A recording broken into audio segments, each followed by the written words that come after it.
this one, too. Come on.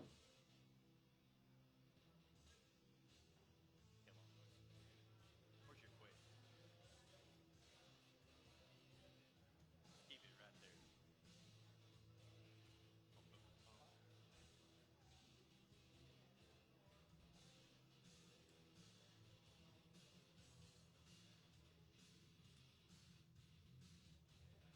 So good.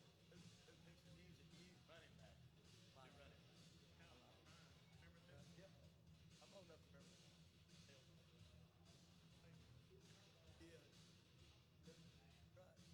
I have to get home, so I get. Yeah. Oh, it helps me get try to get.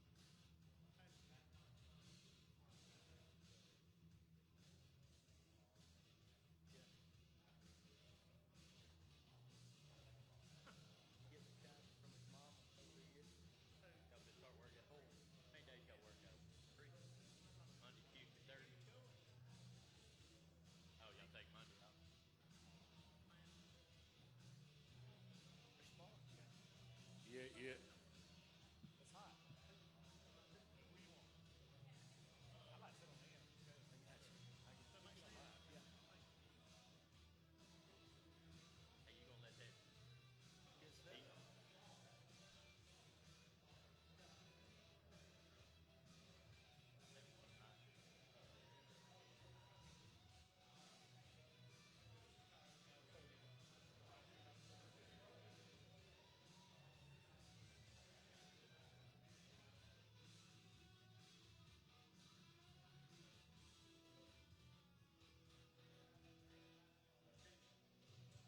No.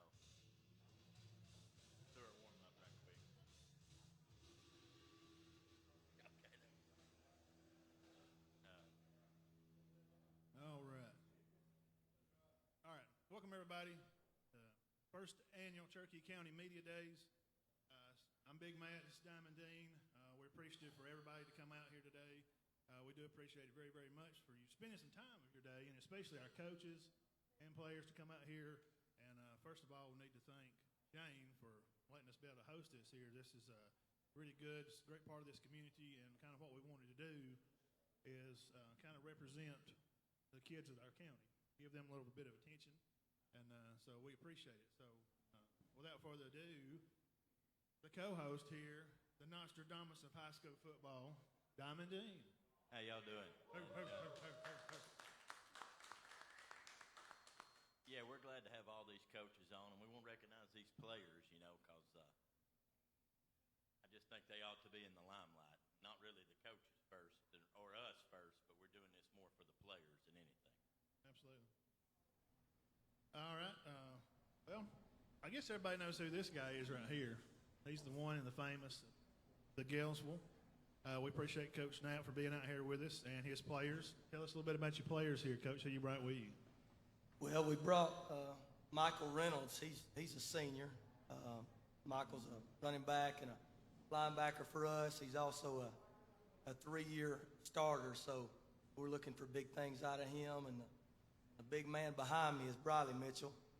He's a 4-year starter, and he'll be our big offensive tackle, and he'll play 3 technique for us. So we're looking for big things out of these 2 men. Absolutely. Well, Coach, first of all, we'll say, let's get started with this. How many years have you been out at Gillsville now? Well, I'll be entering my 3rd year, and, we're looking for a breakout year this year. My first year, we were a really young football team. The first team meeting I had, I asked them, I said, how many guys have played in a varsity football game? And there were 3 guys that raised their hands. So we were very young. We took a lot of lumps and bumps and went 2-8. Last year we made big strides. We went 5-5, had some injuries and had some COVID situations. So we got a lot of experience coming back. So we're looking for a big year in my 3rd year. Very cool. Well, how's your workouts going so far, Coach? Well, they're going good. I'm doing something different that I've never done in my head coaching career. We're doing 3 days a week in June and 4 days a week in July. I've always been a 4-day-a-week guy. But we're doing it Tuesday, Wednesday, Thursday, and we do it 2 hours a day, and it's been really well so far. We've averaged about, when you count 7 through 12, we've averaged about 38 kids, which is pretty good for our little bitty school. Y'all go in the morning? We do. We go from 8 to 10. I wouldn't like that, but go ahead. I understand. Yeah. Yeah, we got to get. Now I'm an early guy. Now I'll get up early, and I like to get it going early. Tell us about a little bit about the culture, there at Galesville, because like I said, this is what we're doing this for, is to give representation to our county. So tell them about the culture at Galesville and the history there. Well, I'll sum it up with Bo came with you the other day. He put on his website that it was a family atmosphere type culture, and that's what we strive for. It starts in the weight room for us. We take great pride in the weight room, and the two things that we try to strive for is consistency and intensity, and I think we've done that, and I think you're really going to see that on the field this year. Day by day, just get better, and our motto is whatever it takes. Absolutely. Well, what about your player development, Coach? Are a lot of your players coming on and they've improved a lot since you've been there? I know these guys have been playing the whole time you've been there. They are, and whether it be in the weight room, whether it be at practice, the one thing that will benefit us this year is, and see Coach Howard, he can vouch for this, you can practice as much as you want to, but you cannot simulate that game experience, and right. We have a lot of game experience, and I feel like that's going to pay big dividends for us. Well, part of being that and being able to accomplish all those things that we've been talking about, tell us about your assistant. Well, we have a very experienced staff. I'm very blessed. First one I'll talk about sits in the press box, and it's a funny story now because I played for him, and he used to tell me what to do, so now I get to tell him what to do. So my dad sits up in the press box, and he's been coaching since 1968, so that's invaluable. We've got Coach Corey Head, who's a 27-year veteran. He's a defensive coordinator. Coach Steve Turner, who's coached for 30 years. He's retired from Georgia. He coaches the secondary. We've got Coach Jeff Nelson, another retired guy from Georgia. He's from Cedar Bluff. He coaches the offensive line, defensive line. Got a young man in his third year, Brady McCoy. He played quarterback for me when I was at Douglas. And so got a ton of experience on our coaching staff, and everybody's coming back. So year 3, so that makes a big difference too. Not a lot of turnover. Yeah, that helps a lot. Big deal. Well, Coach, this next question is, I know it's difficult to, police this, but what about player nutrition? Do you actually talk to them about what not to put in their body and maybe what to eat and stuff like that? We do. We have a really good situation at Galesville. We have gracious lunchroom ladies that make tons of peanut butter sandwiches for us. And Coach Hendon does a great job of making protein shakes. So we make sure every day when they get through touching those weights and conditioning that we get that nutrition in them. And we also talk about the decisions they need to make nutrition-wise when they're not with us as well. So we do focus on that stuff, Todd. That's always good deal. Probably one of the most important parts. I mean, everybody knows football is won up front in the trenches with your line. I mean, we all kind of know that. That's a given question. Yes. But, part of that line and them guys, being ready, being strong, and being able to do work is putting the right things in your body. Absolutely. On the field, and even when you're going home, having enough, character for the players to still make good decisions nutritionally. Tell us about some of your, finding new leaders this year when you have a new senior.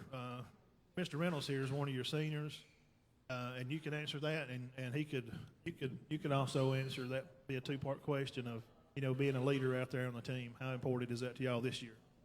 Well, it's huge, and the thing about Michael is he leads on and off the field. He leads by example.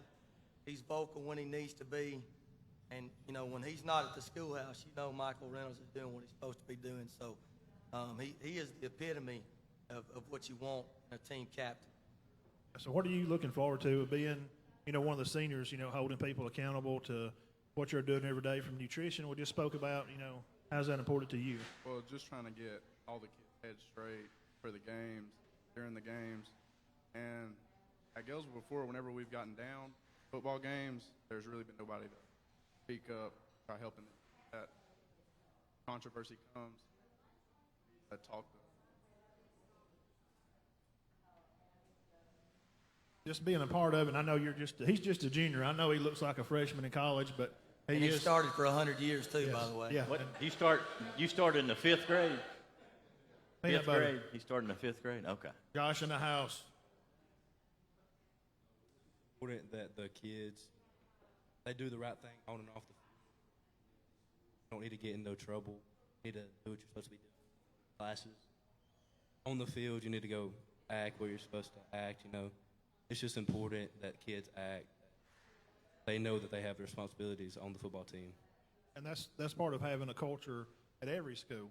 You know, and I know that's what Coach Knapp expects, you know, his players to do. Yeah, that's big. I know when I played, I'm not going to get into all that, but I played with a couple of guys that they wasn't too nice about it either. If you didn't played? do right.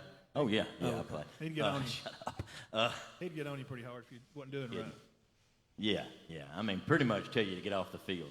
Right. Yeah. We're friends now, though. So. Oh, that's true. Well, that's the way it is, man. What you got, Dean? All right. Okay. Quarterback play. Who you looking at to be your quarterback this year, Coach? Well, you know, And are you going to let me finish? yeah, sorry.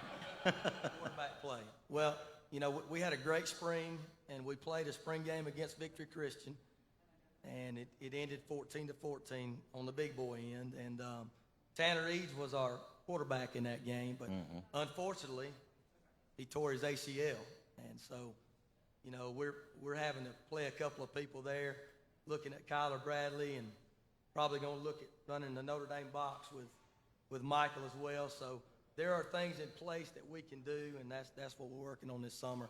Hoping to get Tanner back, but you know, you got to have Plan B and Plan C ready to go.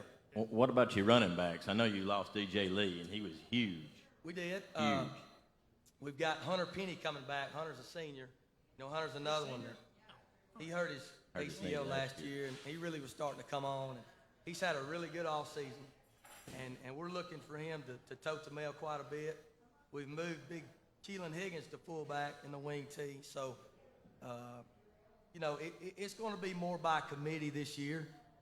It'll be we'll spread the wealth a little bit more. Knowing some of those, you know, closely, I know Keelan, for example, know him very well. You know, he's very raw. He is exceptionally talented, naturally talented. And putting all that together for him, that's going to be great. Well, and it goes back to what we talked about. You cannot replicate game experience. So that's right. And he just don't have a lot. He don't have a lot, so he's going to have to learn that on the run. And of course, you know, we're going to be pretty good up front. That helps not being as experienced in the back. That's the most important part. Well, Yes, Briley absolutely. helps with that, don't he? That's right. That Briley helps with that, don't We're he? going to run behind him early and often, no doubt. What about, we'll say two-part question again. Getting ready for game one, you know, what are you going to do, Coach? Trying to get ready for the season and being the team in your region to be noticed, how do you get ready for game one right now? From now, you know, next week starting? Well, you know, day by day, that's what we do. We have a great lift, and then we go out in condition, and then we start refreshing and installing the offense and defense, you know, an hour per day. So that allows us to get to the point because we play week 0, which is against Whitesburg Christian. So there's no jamboree. August the 20th, by the way, guys. There's no jamboree. So there ain't no dress rehearsal. You got to be ready. Of course, they face the same thing as well. So, you know, you have to use June and July to get ready. I mean, because it's going to be here. And it's fixing to get hot. Yes, sir. Sorry. So, yeah, for y'all too, you know, what's getting ready for this Whitesburg Christian game coming August 20th, you know, what are y'all ready to, you know, look for to be prepared for that game one? The Gillsville motto, we're just going to run the ball down their throat until they fall over. Well, we there don't ever pass the ball. I mean, we'll throw one every once in a while. Passing's overrated. It is overrated. I know a lot of the teams just won a lot of state championships just running the football. It's okay. All right. Y'all threw some. I'll come to a couple games. Y'all threw. About 2 or 3 times, maybe. Halfback pass. That's a lot. Halfback pass. Yeah, DJ threw a halfback pass. Tall sweeps to throw for us, too. Well, We appreciate you guys for coming up, Coach Knapp, as always. It's always good to see you. Yes, sir. And Y'all go over and check out Galesville this year. August the 20th, they're going to kick their season off, and we're going to turn it over to some of the guys down here. okay. You got something else to add? Well, Go I was ahead. just going to say, we appreciate you putting this together. Oh, absolutely. We yes, no appreciate problem. what you guys, not just for high school football, what you guys do for high school athletics. We appreciate I it. think Thank it's you, a sir. really good thing. And are we past the year anniversary of when we started? We Oh are. yeah, year and a half. Yeah. So, we're you almost know, 2 years. December will be 2. Keep doing what you're doing, and a lot of people are taking note. And you know, Bo, what you do is awesome too, and we appreciate everything things that you guys do. So, Yeah. Again, thanks for what you do. Absolutely. Thank y'all. We're going to turn it over to the squad down below and let them finish up here. We got about you got 5 minutes. 2:14. So you got 5 minutes. Is it working? Yeah, I think it's working. Coach, Yes. being the first time to meet you last week, it was a real pleasure getting to know you and the atmosphere that you portrayed as when we came out there and met with you guys. But particularly, what is it about these two gentlemen sitting behind you that you chose them to come up here and represent your team? Well, like I said, they always lead by example on and off the field, and a lot of times as a coach, if you have those group of kids that can keep the locker room straight, then that's huge. That's what these two guys bring to the table as well. So I hope I answered your question, but that's the best way I can sum it up. And I want to tail end off that question with asking the two gentlemen, the two players, how does it make you feel knowing that Coach has that mindset about you two guys, that he has that much trust into you to bring you out here to represent not only yourselves but the school and your teammates? It feels good, always know that your coach will have your back, but at the end of the day, it always comes down to how you act and how you carry yourself. You as well. Same question. Well, it means a lot that he has this much trust in us, that we can carry the team. How me and him, we look to carry the little guys up to where we are now. So at Average Joe's, this is a huge factor that anybody like Weston or Cooper can tell you this. We always look at people's haircuts. I got to say, yours, my friend, is top notch. I mean, he's going with the kind of the Thor look. That's what I'm known for. Yeah. They had a hair contest down there. Oh, and I'm telling you, it if was somebody great. beat that man, they brought their A game. It was good. That's right. That's right. It was good. That's why I brought him. I appreciate that. He uses It'll too fall much, out he one uses- day. He uses too much gel. That's right.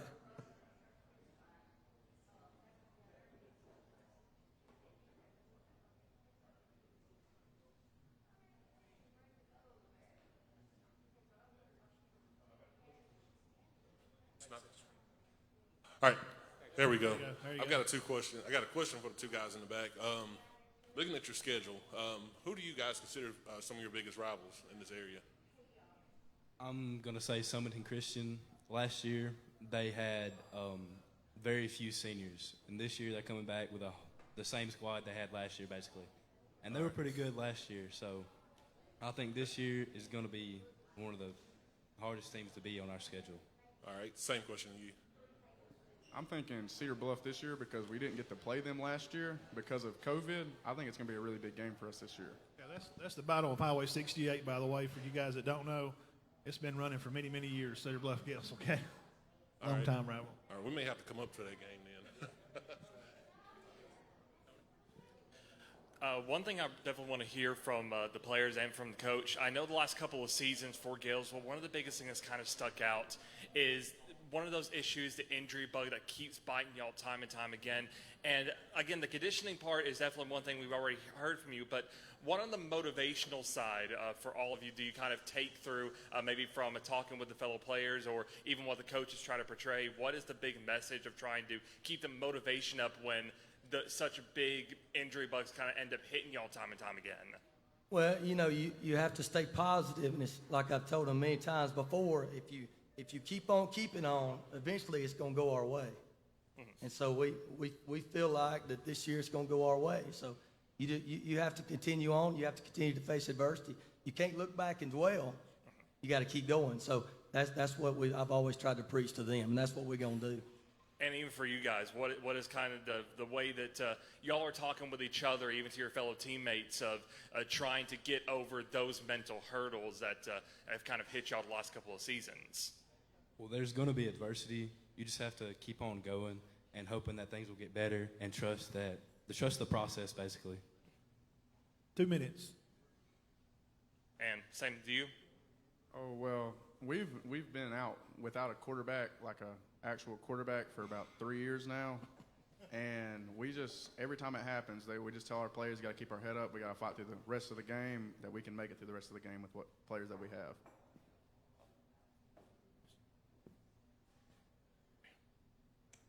Mr. Roy Mitchell. Are you going to come out and surprise everybody and pass the ball 40 times in game one? We might. We might.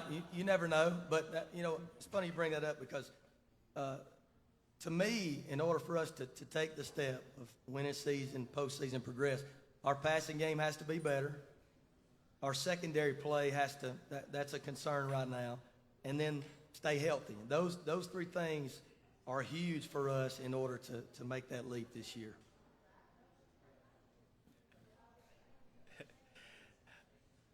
Coach, I know last year was just so unusual, with COVID and everything, and you guys just fell just short of the playoffs.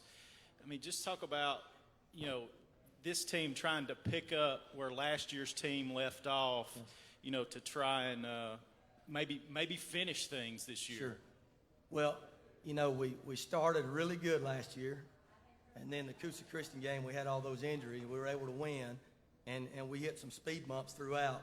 And the biggest thing I'm going to take from last year is we were able to come together and win the last ball game against Donahoe. That helped us springboard into a really good offseason. So I have no doubt that we're still on the right track in terms of what all we faced with COVID, what all we faced with injuries. We're a year bigger, we're a year stronger, we're a year faster, we got more experience. So we're just ready to get going. Guys, same thing. I mean, just talk about how last year serves as motivation for this year. Last year we had a lot of injuries. COVID kind of, we didn't have to play as many games because of COVID. So we didn't really get a fair chance. But, going back to adversity, you have to battle through it. We fell short of the playoffs. But this year I think we're going to do pretty good this year. So as long as everything goes right, we don't get attacked by the injury bug, I think we'll have a pretty good season. Yeah, I agree. Y'all guys just hang in there again. Coach Nat, we thank y'all for coming on. Yes, sir. Yeah, we guys, wish y'all we good love you luck. guys. Thank And, you. We'll be around. We'll be up there covering some games. They play at Cedar Bluff later on in the year. October 8th, they'll be at Cedar Bluff. So we appreciate you guys. Yeah, we wish y'all good luck. Have a great year. I'll see y'all at the campground.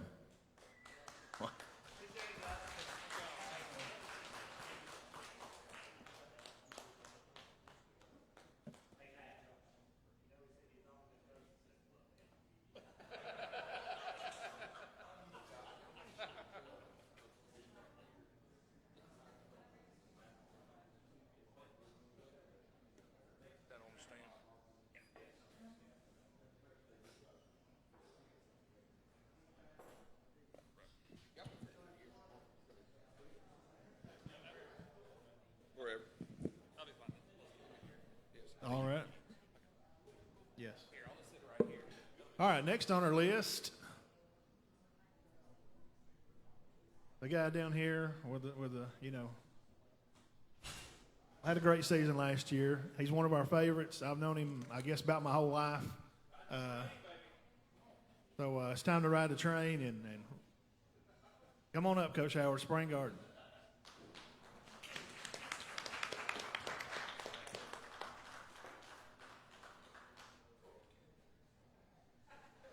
Got some good-looking young guys there with him. These guys going to play football for you this year? You just picked them up walking somewhere? Oh, okay. They hadn't played a lick of football in 3 years. Okay, well, that's okay. Good to see y'all.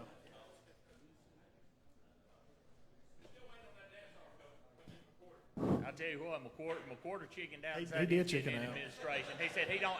McQuarter's like, I don't want no part of it. I'm out of here. He did. He chickened out. He wasn't going to do it. How you doing, Coach? Coach, how you doing today? All right, guys, y'all doing all right? Guys, how you doing? Y'all? Who are you three guys back here? Yeah, tell us Just about right the kids quick. you brought with you. Man, he puts the clock on you up here. I mean, he don't know me real well. I'm going to talk a lot. You might as well just turn that thing off. I mean, get real. These three guys have been with me forever. Chaz Pope, Cooper Austin, Landon Goins. They've been on the field contributing really ever since ninth grade and even below that. So been a part of all three of our region championship teams, all three of them all-state, all-region, all-county players. Plus, they're the only ones that couldn't get dates to do anything on Saturday come up here. So that was it, really. That's okay. We'll take it. Now, how many years have you been at Spring Garden now, Coach, head football coach? Caveman era, I guess. Nah. Striking fence? Came in 03, left for 2 years, so ever since 03. Okay. Came in 93. 93 came into the county at Cedar Bluff. 93 to 03, and then in 03 moved over to Spring Garden, left, went 2 years to Ohatchee, and then been back. All right, he's been over there about 18 years. Yeah, Spring Garden. roughly. It's a long time. You're getting old, Coach. I am old. He's been coaching I'm a while. not getting old. I am old. I did my practicum under him. Wow, how about that? Yeah, I'm 48. I'm older than that. You're only 49. I'm not as old as Rat. You know, Rat's like ancient. I'm just close to ancient. Well, Coach, how's your football workouts going? What you go in the mornings, and how many days a week? We go 3 days a week. We go in the mornings. Going pretty good. We got probably, I'd say 90-95% of the kids that's there.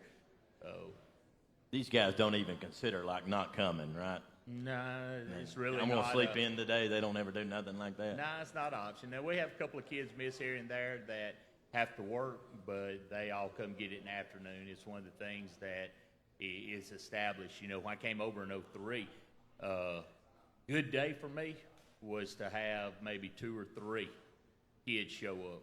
There's days that I sat in the weight room by myself, which we really didn't have a weight room. I mean, I go over there and they got a Nautilus thing sitting in the middle of what's our junior high dressing room right now. So first thing we did was try to get a weight room going, and went up to Sand Rock. Coach Jake away, took pictures of what they had, and then had one of our Booster Club guys build it.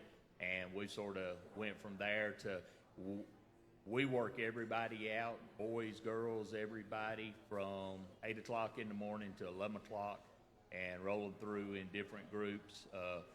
Now we're running, 65 to 70 every day. Yeah, when I visited the other day, when I first got there, the weight room was full of girls. I mean, they were working out and they were getting after it. I go see the guys, and Tony's got them over there running them, and then they swap and go back. It was a constant buzz over there in the weight room the other day. They're doing a good job over there. Tell us about that. You know, speaking about that, the culture at Spring Garden, you know, you just kind of talked about it a little bit, you know, the weight room and kind of how things were and kind of how you brought things there. Tell us about the culture that you've kind of helped build over there somewhat, you know. Well, I mean, it's not a culture we've helped build or anything. We've just had some good kids come through, good parents that supported. We have consistency in our coaching staff, and we all work well together. Coach Rapp, myself, you know, we share athletes, and we encourage our athletes to play all different sports, and the majority of our guys do.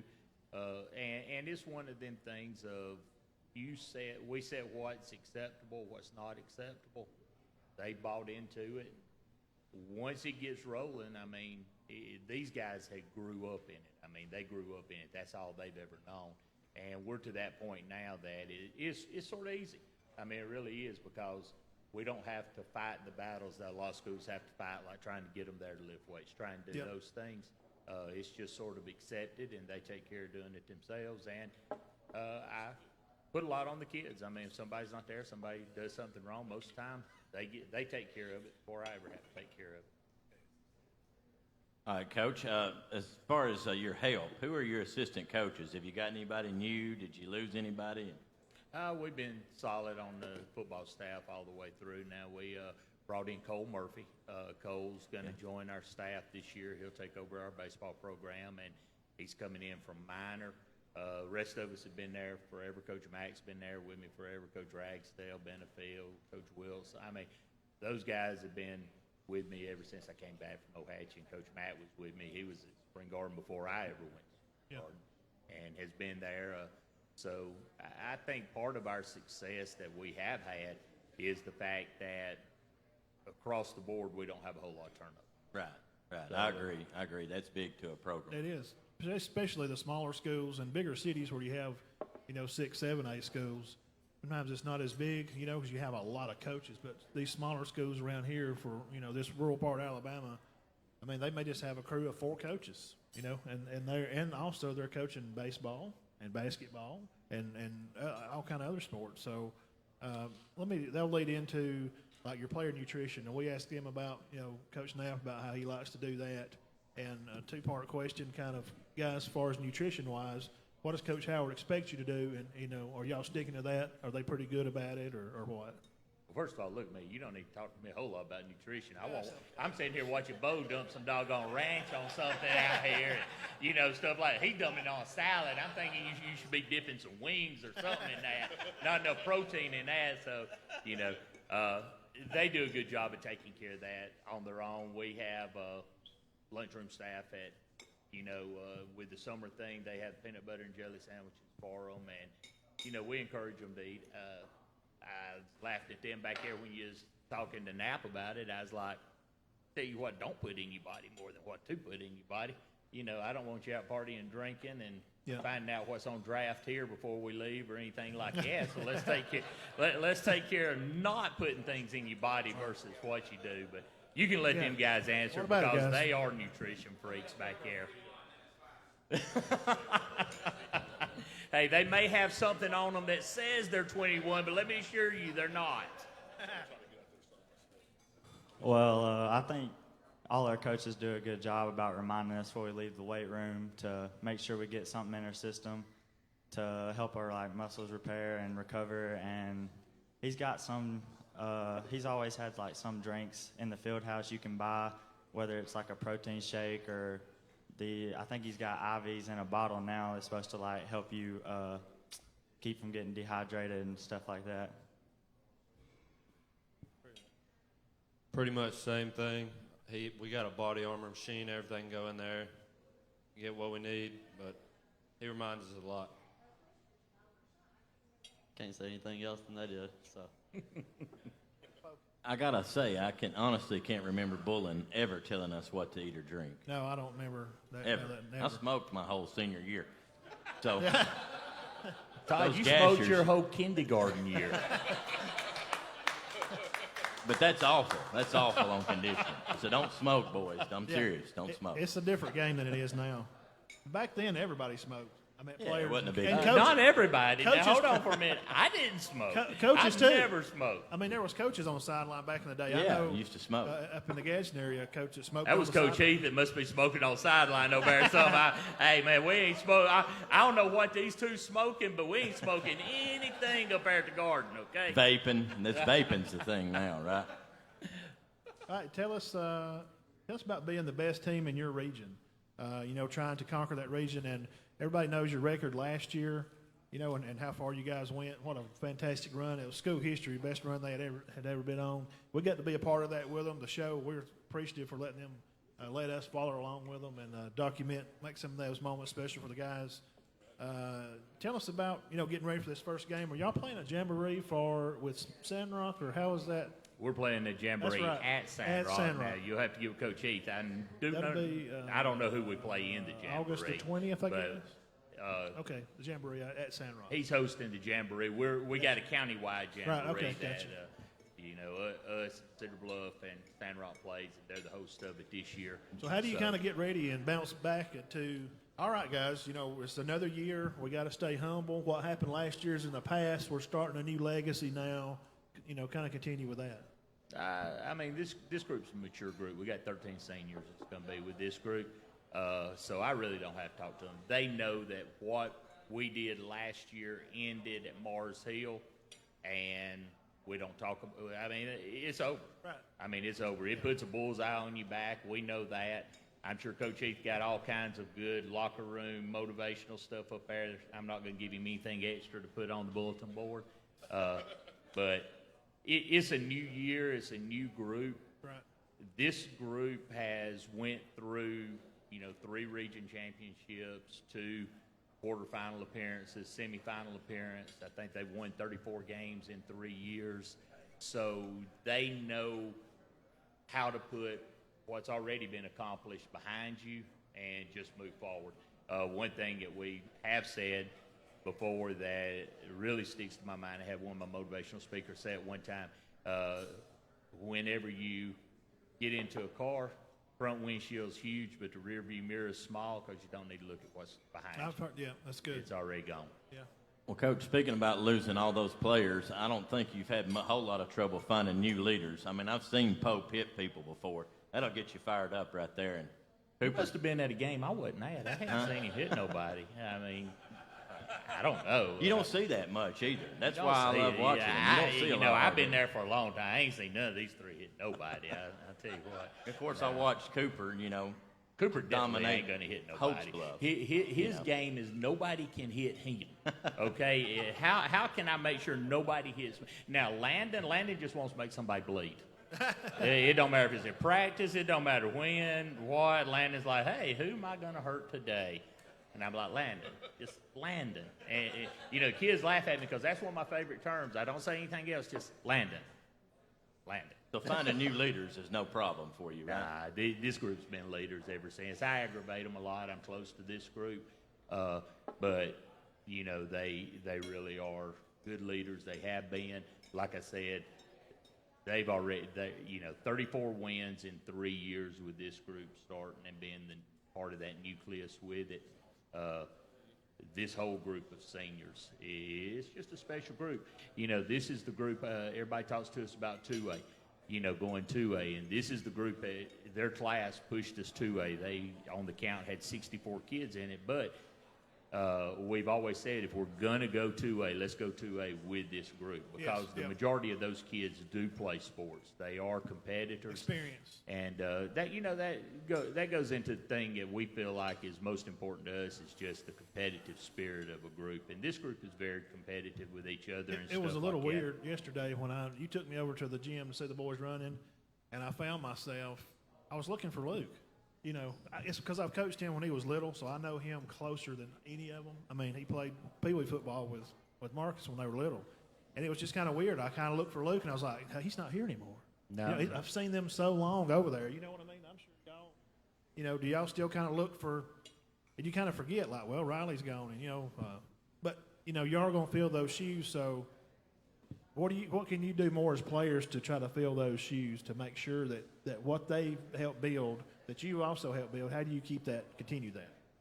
I mean, Luke did a good job of pushing everybody that was below him, everybody that was younger than him, pushing them to be the best people they could be, the best players they could be, and holding them to that standard to always get better each and every day. And I think that we can hold that standard and help push everybody else to be that person. Riley and Weston, they both helped me a lot. Taught me how to become a leader, help encourage people. And it's just different without them there, but we'll move on. I think all three of them was a good example, whether it be like by example or encouraging you. And I think like the main thing is going to be that we just got to do that to the younger kids coming up that's probably going to be stepping in to some of their spots and like make sure that they know what they're doing and knowing the plays and all that stuff. That's good. That the culture that we asked about earlier, that's part of that. What you guys are talking about. So make sure the things that you learned. Make sure you leave those things behind for those young guys and to help continue to build that culture for Spring Garden. I want to say one more thing about Chaz. I'm being serious here. With his hard hits, you don't see that much anymore. I think that's why it's so great. It is. I mean, you Chaz just don't. is a true headhunter. He is. And you get to see his a lot because he flies around the football. And, what a lot of people don't realize, Chaz missed, 4 games? 4 games last year. I think it was 3. We didn't play the Gaston game. That was only one play. He scored on that one play, but it was still one play. He tears messes his knee up in week 2. And we get into the dressing room. He can't even sit down. He's moving around, walking around. I'm like, hey, man, what's going on? He's like, it hurts. He had done scored a touchdown, had an interception, and come find out he had tore it up. And, so he misses that. And he really don't come back to the Westbrook ball game and gets full speed. Then he really got his stride going come playoff time. By the time we hit week 9, 10, he was getting in full stride with us. Told you might as well turn that darn thing off. Try and put somebody Well, on Brian the clock in here. Cloudis. You know, Bo and Reggie, they're going to talk, and then you ain't even got Fagan over here. Fagan can't shut up for nothing. I mean, you put all of us in the same room, man, that ain't no use. Y'all got Jake 5 and more Coach minutes. Kelly and them, they can wait. They ain't got no big deal. We'll turn it over to them now, Coach, and players, and y'all shoot at it. You got about 3 minutes. Coach. Darryl Higgins and I became really good friends recently over the last 6 months, and I ain't talking to you then. No. Go ahead, pass the mic to somebody else. Pass beautiful. that mic to somebody else, man. This is beautiful. I This is a compliment. would not have taken him for a private school guy. I would have thought public school guy. Man, you coming up? No wonder you did. No what I'm wonder about to you say eating is the a salad. compliment to you guys, I'll tell you trust me. what. No, go ahead, Bo. Go ahead, man. So- I like Coach Higgins. He's a good guy. So when Coach Higgins and I visited the first time, I actually went up there and sat with him, and we started talking about the season, last season, everything, and you guys, your name came up, and this is a testament to you guys sitting behind you and yourself, obviously. And I said, Coach, when you seen Spring Garden and you watched film on them, I said, what did you see? I just want to hear from somebody else, And he said, Bo, there's very few times that I look at film and I see somebody that's more physical than us. But he said, I watched film on those guys and I knew they was more physical than us. And he said, in my own mind, he said, I knew it would be stupid to try to match wits with them. We had to do something else, and that's how he game plan. And I think that goes to a testament of what you talked about earlier with you and Coach Ratt, share players and how physical you guys are and how much the weight room means to all these guys back here. And to me, that says volumes to hear somebody like Coach Higgins say that his program don't want to match wits with your program because it really just it was nothing. He didn't think it was a battle he's going to win. Well, he outwitted us that night, I'll tell you what. But another thing I want to say about that is this group of guys right here behind you, you're talking about winning 30-something games in 3 years is remarkable. And I want to ask each one of these guys back here, so you've been to the semifinals now, and you know what that's like. And I know that's not what your ultimate goal is. But I want to ask each one of you individually, what do you guys plan to do individually to go to that next step? We'll start with Cooper, whoever wants to start. I mean, I think that everybody in Spring Garden are competitors, and I think that it doesn't matter if you're competing against another team, another person, or either your past self, that each of us want to do better than what we was or the team that we was playing. And I think that everybody's just going to have that mindset that we got to get a step farther than we did last year. We got to be a step better than we was, a step faster.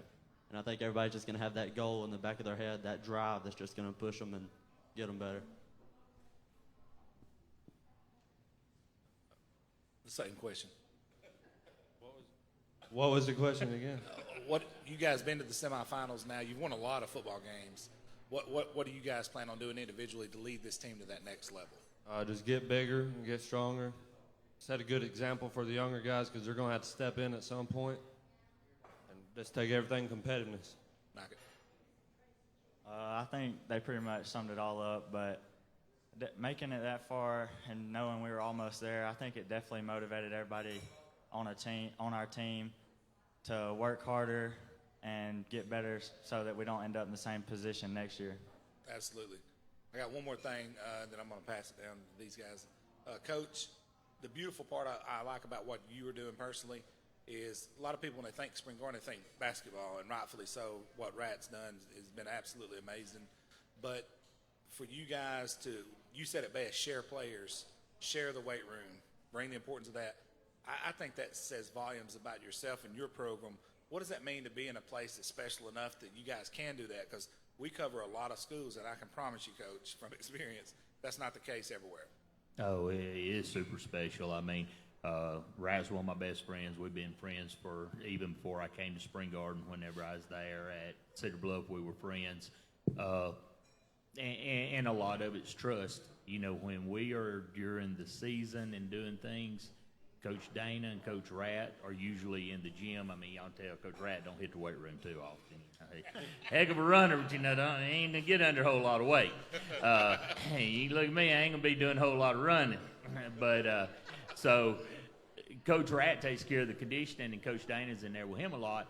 And I trust him 100%. I turn football players over, and hey, if Dana come in there and tell me, hey, this kid right here was a turd, I sent him on the road. I'm good with it. And it's vice versa. If I tell him, hey, this girl basketball player is a turd, she ain't come back in the weight room, he's like, well, I'm done with her. She's a turd for you. She ain't playing for me. And it's that unity and that trust that we have with all of it that makes it a special place. And I think that's why we don't have a whole lot of turnover as far as our coaches go. Once we get coaches there, they want to stay because it is a family. It is a friendship that we all have. And like I said, it's special. It's special and, always has been. All right, anybody got anything else? We're going to roll on the sprint to Sandrock. Okay. I had the chance to visit Spring Garden finally for a basketball game, and that experience was something I hadn't felt in a while. A lot of community support, a lot of student support. It was a very good time up there. You guys back there, talk about the community support of Spring Garden and having your students, your fellow students supporting you guys every Friday night. Well, we all think it's a great place. I don't think you ever hear about anyone wanting to leave Spring Garden after they move there. And I feel like all our classmates come out and always have a good time at all our sporting events. Like, it ain't just football or basketball. They're even at our baseball games, and it's just fun to have them out there. The community helps out a lot. It means a lot when you have a lot of people behind you and watching you play. It just encourages you a lot to have a lot of people behind you. I mean, everybody in Spring Garden's family, just about, or it seems like we're family. Everybody's close. I mean, being such a small school, you go to school with your best friends. You see them every day. You're asking each other, what are you doing after school? You go into the game. If they say yes, then you know you're going to have a good time at the game. And it makes a difference when at a small school like that, all the kids are kind of in the same building because you see each other, even from second or third graders or seniors. Those young kids see those seniors that wear their jerseys on Friday. That's what makes it special at small schools like Spring Garden, Cedar Bluff, Galesville. Yes, sir. No, I think you've actually covered it completely. That's the thing we were going to ask about is I was talking with John Holder, who, is a Spring guy not too long ago, and the one thing that kept coming up was culture, and you've hit on it completely. But it just seems like y'all have an incredible sports system behind you through the administration and through everything else because, we were so excited to see you guys win the region the first time. Now you've hit the hat trick, but it seems to be kind of contagious. Boys sports, girls sports right now, Spring Garden is a hot spot in the state of Alabama. Thank you, Dave. We got kids that's working hard. All right, anybody else? That's it? All right. Give it up for Coach Howard and the young men here. We thank you guys. Appreciate y'all. Thank you, guys. Thank you. And, hey, I will say that might be the ugliest shirt. If anybody that wear a shirt that had Todd Dean's face on the back of it, I'll tell you what now, that may top everything. I mean, you're wearing a shirt with Todd Dean's face But on. it's got mine on it, so it balances it out. I love it. But did you ever think in your life that you'd be walking around with a I shirt never with thought Todd that. Dean's face Never, on I never it? did. I got a few women that's got that. A picture of me on it. I promise you, there ain't no women got Todd Dean's face on their shirt. Calm down now. Thank you, guys. See y'all.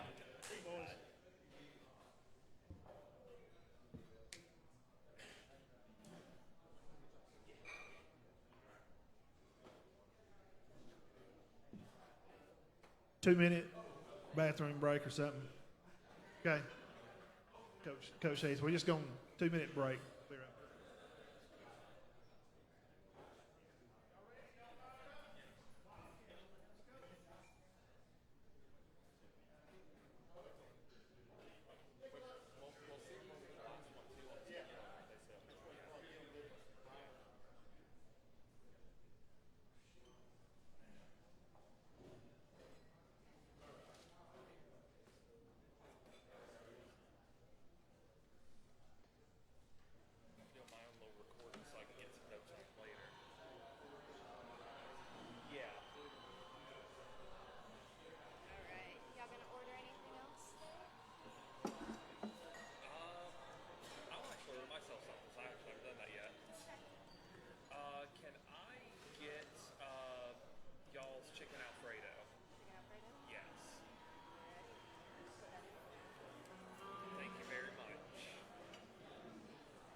All right.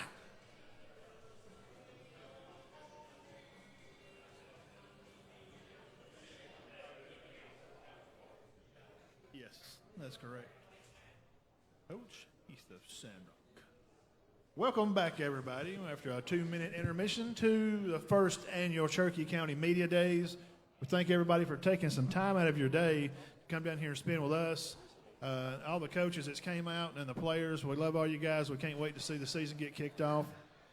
Still left is Coach Kelly and the boys. They're already here. They're over there killing on some cheeseburgers right now. And Coach Beckett, he and one of his players are already here. Nick Clifton, when you tailback from Cedar Bluff, is already here. So, without further ado, thank you guys for being here. Coach Hayes, good to see you again. I went out there the other day and got to visit with them, and they're working all over the campus up there at Sandrock. They're out on the practice field. They're in the weight room. They're in the gym. These guys are really putting in the work. So, first of all, Coach, we'll start it off by saying, how long have you been at head coach at Sandrock? Well, I'm going into my second season right now. You know, I came up there a couple of years ago as assistant principal. Thought I was done with coaching, and then the opportunity came about, and I realized how much I missed it, and got back into it last year. And I didn't become the head coach at Sandrock until the middle of July last year, so I hadn't even been there a year yet. But we're going into my second season as the head coach now. There's only been like 3 in the history of the school, right? You, Jake Away, and there were some before Jake Way, I think. you know, Knapp, Coach Knapp's granddaddy actually coached there. Okay. Yeah, he did. Well, how's workouts going, Coach?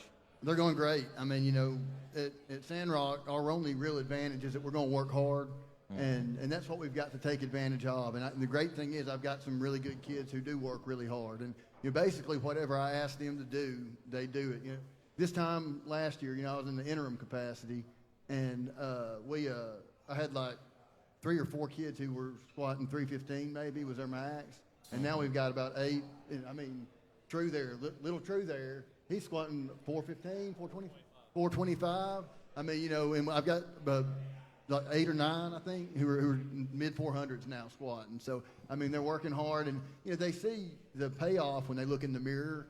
And that's something that I think has really kind of caught fire with a lot of our kids is, you know, how much better they feel and look. And I ask a lot out of them. It's not easy to play for me, is it?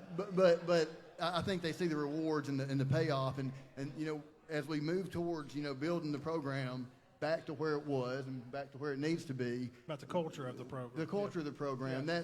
That's part of it, is seeing those little rewards along the way that make you be self-motivated. It's not just, you know, Coach Heath yelling in your face. Yes. Yeah, tell us about some of your assistants now. I know a few of them. Talk to us about your assistant coaches. Well, we got a great staff at Sandrock, you know, and I inherited all of them but one. We just hired Coach T. He's new to our staff, but other than that, I got Coach Thornberry, Coach Short, Coach Bates. Coach Jakeaway is helping me some, and having Coach Jakeaway around, I can't say enough about that. Yeah, he was supposed to be here. I thought he was. Well, he's a resource that is unbelievable, and so he's not afraid to tell me if he thinks I'm doing something boneheaded, but he also is encouraging and helps me out a whole lot, and I'm thrilled to be able to have him around. But our whole coaching staff is excellent. I mean, you know, we got guys who work really hard. Coach Thornberry is our DC, and really everybody's all about helping Sandrock football be the best it can be, and that's the most important thing. You know, I hear a lot of and there's nobody on our staff who I think's in it for them. They're in it for these kids. They love these kids, and these kids know that we all love them. Well, Coach, as far as did you lose a lot last year? I was going to talk to you about finding a new leader, but you have most of your players back, do you not? Yes, sir. We didn't have a very large senior class last year, but, I mean, the ones we had were good leaders. They worked hard. And, of course, you know, like I said, I didn't become the head coach till the middle of July. So it was real quick of having to get things going. And so now I've had, you know, basically a year to get these guys going and get them bought in. And I think, you know, like these two right here, True Graham, He'll be a senior. He plays safety for us. This is Brian East. He'll be a senior. He plays offensive line, defensive line, and is a kicker. They're two of my leaders. But basically my whole senior class coming up. I mean, you got Olin Pruitt. I mean, we got a bunch of guys who are good athletes who care about what we're doing, and they want to really bring Sandrock back to where it used to be, back where it needs to be. Yeah. What this is for you guys. Being part of, we're talking about that culture at Sandrock, and if your parents played there or whatever, the history up there. Always been a tough, hard-nosed football game. Cedar Bluff players, I speak for me myself, when you got up Saturday morning after you played Sandrock, you were sore. Even if you might have won the game, you knew you played a tough football game. So tell us about keeping that physicality, continued through this year and bringing that, The past couple of years, it's been kind of like rough, but we're trying to make it where when, like you said, like when you play Sandrock, that the next day that you played them, and we're trying to get back to that mentality and not playing that way. Yeah, like he said, that's really all we want now. If we can just get everybody in the same mindset that we used to have back in the day, make sure on Saturday morning everybody knows they played Sandrock. That's all we want. Yeah, that's what everybody's looking for, to be competitive, in the region. And Dean, what you got about the region play for them this year? Yeah, well, what's it going to take to win your region? Obviously, we got Spring Garden in the house, so you can. Well, you got to beat them, right? He ain't paying no attention. Yeah, well, I'd rather not mention the game we played against them last year. Once again, that's last year. Though. A lot of people say the same thing. It's okay. Well, that's They were last really year, good. and that's over. Like Coach Howard said, that's over. And last year's over. So we're looking towards this year, and it starts in the weight room. It starts with your mentality, and one of our things is win every step, every rep, every play, every day, and we work hard towards that. And that's in the past, and I talked to you about this a little bit the other day, but last year we played some pretty good football at the beginning of the season, then we hit some adversity and it kind of fell off. Yeah, It was that like, COVID, man, it hit y'all. and we had to forfeit 2 Had some games, injuries. and it really was a bad situation. But the thing is, you can't let circumstances dictate outcomes. Because there's nothing you can do about it. Exactly. So Yeah. what you have to do is fight through that. And I think I noticed the other night at Glencoe in our jamboree, our spring jamboree, we made about every mistake you could make, and I was irate, and I can be a little intense every now and then, and but rather than them pouting or getting down like we might would have done last season, Yeah. you know what they did? They said yes, sir, and they got back out there and they worked their tails off. And to me, that shows that we're getting towards that mentality we need to have, and getting back to where we, that winning mentality. That even if something goes wrong, rather than pout about it or be down about it, we're just gonna go out there and do our job, because that's what you got to do to be successful. Yeah. Who's in your region? I know Cleveland, Spring Garden, Westbrook, Gaston, Locust Fork, Southeastern. Okay. It's a tough region. Now, I mean, that's, It is. everybody said when we moved down to that more Gadsden area region, well, you got an easier region. I'm like, have you looked at it? Yeah, It ain't, yeah. I mean, it may not have Fife, but it doesn't have some of the other teams that are in that region either. You're going. Well, I think just losing Fife off that just makes everybody. Well, we got absolutely. Spring Garden, though. But yeah. Yeah, and you're going to start out, as he mentioned earlier, Coach Howard had mentioned they're going to have the Jamboree up here. Yes, sir. Coach, he's going to be hosting that. Yes, sir. But they're going to start out the season at Pisgah, at Westbrook, and then a region game they're going to play at Gaston. I think is that correct? Yes, sir. Okay, so, looking forward to the season, how do you get ready, for that game one? What are you looking to make an impact with, not just your junior class, to make an impact for next year, but these seniors, how do you prepare them? And that's also a two-part question. You guys can answer the other part of how you get ready. What do you expect, and are you doing what he's expecting you to do, I guess? Well, basically, I've tried to get with them about, we have nameless, faceless opponents, okay? Because it's not, I don't want them to think about, oh, well, this team did this last year, or this team is this good, or whatever else. We got a job to do. We got to go out and do it. And, that's what we do in the weight room, and it's paying dividends. And that's what we do, try to do at practice every time we have the practice. Everything that we do is to make Sandrock better. I mean, that's what we're trying to do, is to improve Sandrock's football program.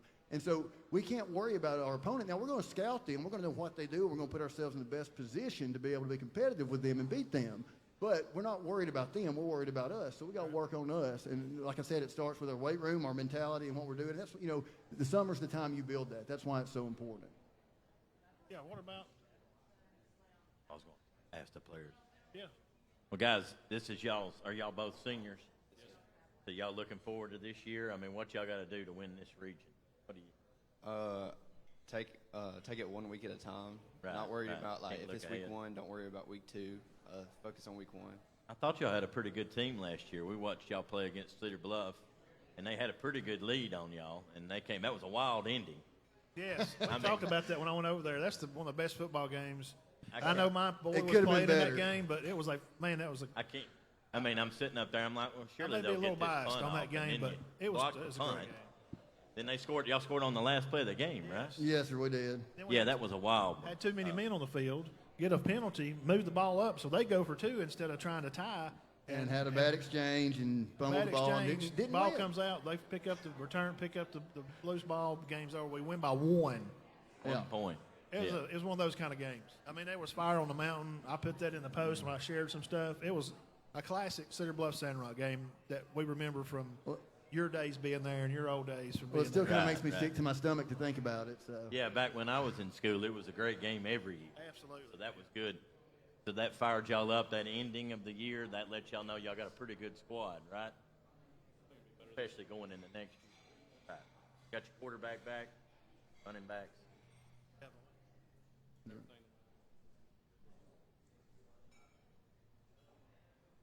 We still got some more to. What about, we'll say this, as in going on, through the year, and I know your expectations, it's one of those questions where you expect to win, to win a state championship. Tell us about, developing those players. I think you spoke a little bit about that already, of keeping them on track. So, what little things do you like, the nutrition stuff? I know we asked some other coaches about, preparing and protein and the peanut butter sandwiches. You can tell us a little bit about that, about what you expect from them and, what do y'all eat, like nutrition stuff-wise? Well, I preach to them all the time that our bodies are temples, and that's, what the Bible says, our bodies are temples. And that's what, we're trying to take care of that temple and build it up. I mean, that's what we're working towards. So if you're doing things that are negative towards that, then you're not only affecting yourself, but you're affecting our whole football program and team. So, we owe each other that we take care of our bodies. And we supply them with chocolate milk after every workout, everything like that. And I basically just stay on them about what they eat. We talk about that at least once a week. They call it my weekend speech about behavior and what you eat, what you put in your bodies, those type of things. And like if I ever forget it, they're like, you gonna give us your weekend speech? I'm like, yeah, okay, yeah. So remember this, and this, Yes, sir. Just make sure you don't eat any, like junk food because, like he said, if you're hurting when you like eat food like that, you're not only hurting yourself, you're hurting the team also. So like, yeah. Y'all drink Coke? I'm not going to say where I was at, and I'll add this little story, and I think I told you this. I was at a place up on the mountain. I'm not going to say where I was at a practice, and I was talking to a parent and a player, and as the parent and player were leaving each other from the practice that I was at, the player said he was going to stop at a store and he was going to get a Coke, and the daddy said, no, you'll be getting a Gatorade. You're not drinking Coke. That's how serious. And at that place, I'm talking about, they win a lot of football games, and that's what you're expecting too. It's the same thing, and you don't think it's too important, I know, but it really is. It really does matter. I couldn't have played these days. I mean, I got to have a Coke. No way. There's no way I could make it. No. Good gosh. I don't remember drinking a lot of water when we played. I mean, No, it was always Gatorade in the Gatorade. bottles, on the sideline. But, anyway, we thank you guys for coming. I appreciate it, and I'm glad I got to come out and meet some y'all this other day at workouts. And, we'll be back. We'll be around practice. And you're welcome anytime. Yeah, we appreciate it. Thank you guys for coming out. Thank you. Turn it over to them now. That's them asking. Yes, Coach Shannon and Roy. Roy's got some questions. Hold on a minute. Let me get this thing to shut up. We still got about 3 or 4 minutes, don't we? Yes. So you're kind of on the rebound from, and the team has done well in years past. How will you measure your success this season? What are some factors you're looking for? Well, I mean, of course, first off, you want to win ball games. But, the main thing is, like I've told them before, that every play is a new opportunity. And every time we get the opportunity to go out there, our goal should be to win that opportunity, all right? And even if you make a mistake, even if you fall down, the key to success is getting back up and doing it again and trying to do it better and harder. And so, we do have room for improvement, definitely. We were 3-7 last year. That's the first thing I think of a lot of days. And we're 3-7. You know, 2 of them are forfeits. I don't care. We still lost them. And so, you know, our goal is to be successful in everything that we do. But, you know, that like I said, is not just every game. It's every rep. It's every single thing that we do. And when we watch film, you know, I want to see the improvement throughout, not only throughout the season, but throughout the game. That, you know, if we made a mistake at the first quarter and we told them how to fix it, that we fixed it, that we got better. Because, you know, we are capable of being competitive with everyone that we play. 100%. I have no doubt in that. We should be competitive in every game that we play. And if they don't believe that, then I've got to fix that. You know, I think that we should be competitive week in, week out. Yeah, anybody else? Shannon, you got anything? Shannon Fagan? Like the guys were talking about a while ago, you know, the Cedar Bluff game coming down to, you know, to the very end. I know there were, you know, a few games that you guys had last year, had a break gone, you know, in your favor. You know, 3-7 might be 7-3. I mean, just talk about, you know, hopefully this year, you know, after you've gotten a year under your belt, you know, hopefully this year maybe some of those breaks going your way. Yes, sir. Well, you know, the goal is to play to the level that even if the breaks don't go your way, that you're still successful. And, you know, like I told you, you know, back when we played Glencoe in that spring jamboree, oh, my goodness, we made every mistake. We hadn't fumbled the football in forever, well, other than that last play against Cedar Bluff.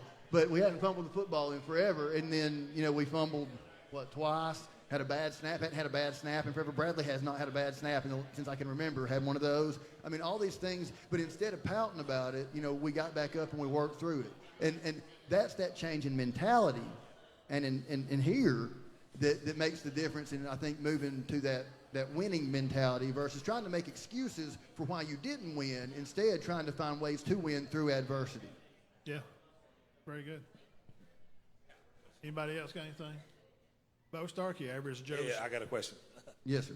Coach, I got to looking at your record last year, and you had back-to-back COVID losses. Yes, sir. Which I know is ridiculous. I know you said you were 3-7, but at the end of the day, I say that to say this: you guys, how much of a relief is it to kind of, I know it's not gone away, but to kind of get that behind us and have the mindset that it's not lingering over like a dark cloud coming into not only spring, but then over into summer workouts and over into fall? Oh, I mean, it's tremendous. Not having to even, like you said, have it in the back of your mind. Because anything that's a distraction from anything we're doing football-wise can have a negative impact. And you know, even with dealing with that, you know, I never forget, it was all I could do to not just burst out crying when I had to go tell them, hey, well, I just sent half our football team home. We're shutting the school down. We're going to forfeit the Collinsville game. I mean, you know, that's a horrible thing to have to tell a bunch of kids. You're playing one of your biggest rivals, and we've already started preparing for it. I got a game plan together. We got practices planned. Oh, by the way, we're sending you home. We're not playing that game. That's a horrible situation to be in. Now, there's worse situations, don't get me wrong, but that's not a great one. And so not having to think about that, and hopefully we won't have to think about that, that's a huge plus for us. And also, you know, like I said, going into season 2, I think they have a better understanding of what I expect of them, and I've seen that in how we react to things also. And also, I noticed personally dealing with my son, you know, played at Cedar Bluff, graduated last year, not to take things for granted, and that's what you're talking about. Coach Mack was emphasized that a lot. I mean, this could be, I heard him tell the boys a lot, hey, circle up, we're going to have a little talk. And at the end, he would say, and today might be the last day you practice football ever. Mm-hmm. And that really set in with me to think, man, this might be the last time I ever get to see my son play football. So, knock on wood, I'm glad, you know, that some things are being back normal too. So we're all proud for that. I'm ready to get back to a normal season. I got one last question for the players. You guys, coming off a 3-7 season, like I said, with the 2 COVID losses, obviously, but that's a perfect opportunity you guys to springboard into something great. Talk about this opportunity you guys have coming up with all of that behind you and ready to move forward. Yeah, I think that the thing last year with COVID, when we had that 2 weeks off, everybody was just done. They're tired. They really didn't want to come back and play. This year we don't have that. Hoping rest of the season we won't have to worry about it. I think we got it this year. I think we're going to come back, work out all summer, go at it hard this fall. Just all summer try to get better and also use that 3-7 as motivation. That's what I use it for. Wasn't a bad 3-7 though. Well, Really some of 3 it and was 5, right? uncontrollable. Some of it. I mean, what could you do about it? There's no such thing as a good 3-7. I promise you that. Well, I mean, but you went 3 and 5 and lost one game by 1 point. Oh, yes, sir. That is true. That is true. Yeah, had a good season. Again, thank you everybody. All you guys, been great questions. Thank you guys again for coming, man. Appreciate you guys. Thank you for all you do. Yeah, we'll see you guys out there. Thank you. Sandrock.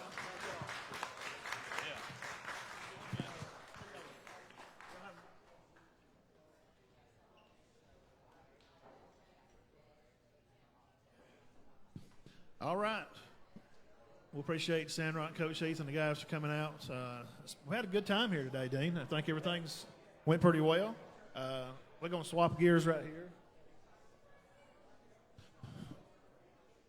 We got our local hometown team coming up here next. Coach Kelly.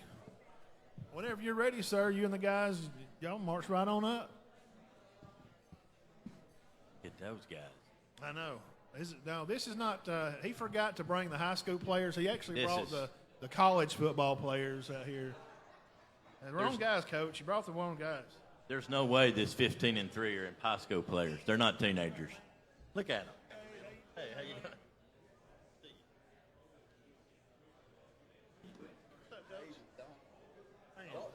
Y'all been working out, Coach? Nah, they don't hit the weight room about once a week. Y'all better stop complimenting them. They won't. Their heads won't be able to get out here today. We don't have a helmet size for that. I was going to ask you why you brought your assistant coaches with you, but yeah, where's the players at? These men you got with you right here, I'm telling you. No, honestly, but in all seriousness, when I come the other day and seen you guys, I hadn't seen them all. I've seen Whit a few times, out, but I haven't seen Cade.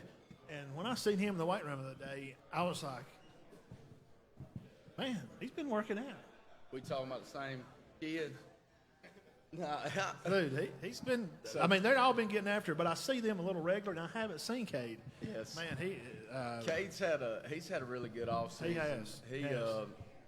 After basketball, he's one of those kids that I didn't really see him because the way the middle school's set up, they don't really start our program and until they get to that first summer going into the 9th grade year, and I've kind of changed that throughout the course of 2 years so that some of those 6th, 7th, 8th graders can start getting used to our program, because if you've never been in it, it's kind of a hit in the face, and so but Cade, he's one of those before after pictures, because I can imagine seeing his face when he walked in 2 years ago, and then just to see him now, like I compare him to Slade Alexander, and so Slade is one of those guys that signed with JSU, so he's going on to play at next level. Slade is around 6'2", 190, 195. He'll get up and down depending on what he eats. But Cade's around 190 now, and the last time I saw Slade weigh in, he was 188. So I've started to call Cade Slade Hopper instead of Cade Hopper. So, got a new name, guys. Print that, Shannon. And I kind of motivate each of them by kind of picking at both of them. So. Hey, Coach, is Whit the fastest player on the team? Other than coaches? Yeah. No, he is. Okay. What'd you run? A 10.8, 7?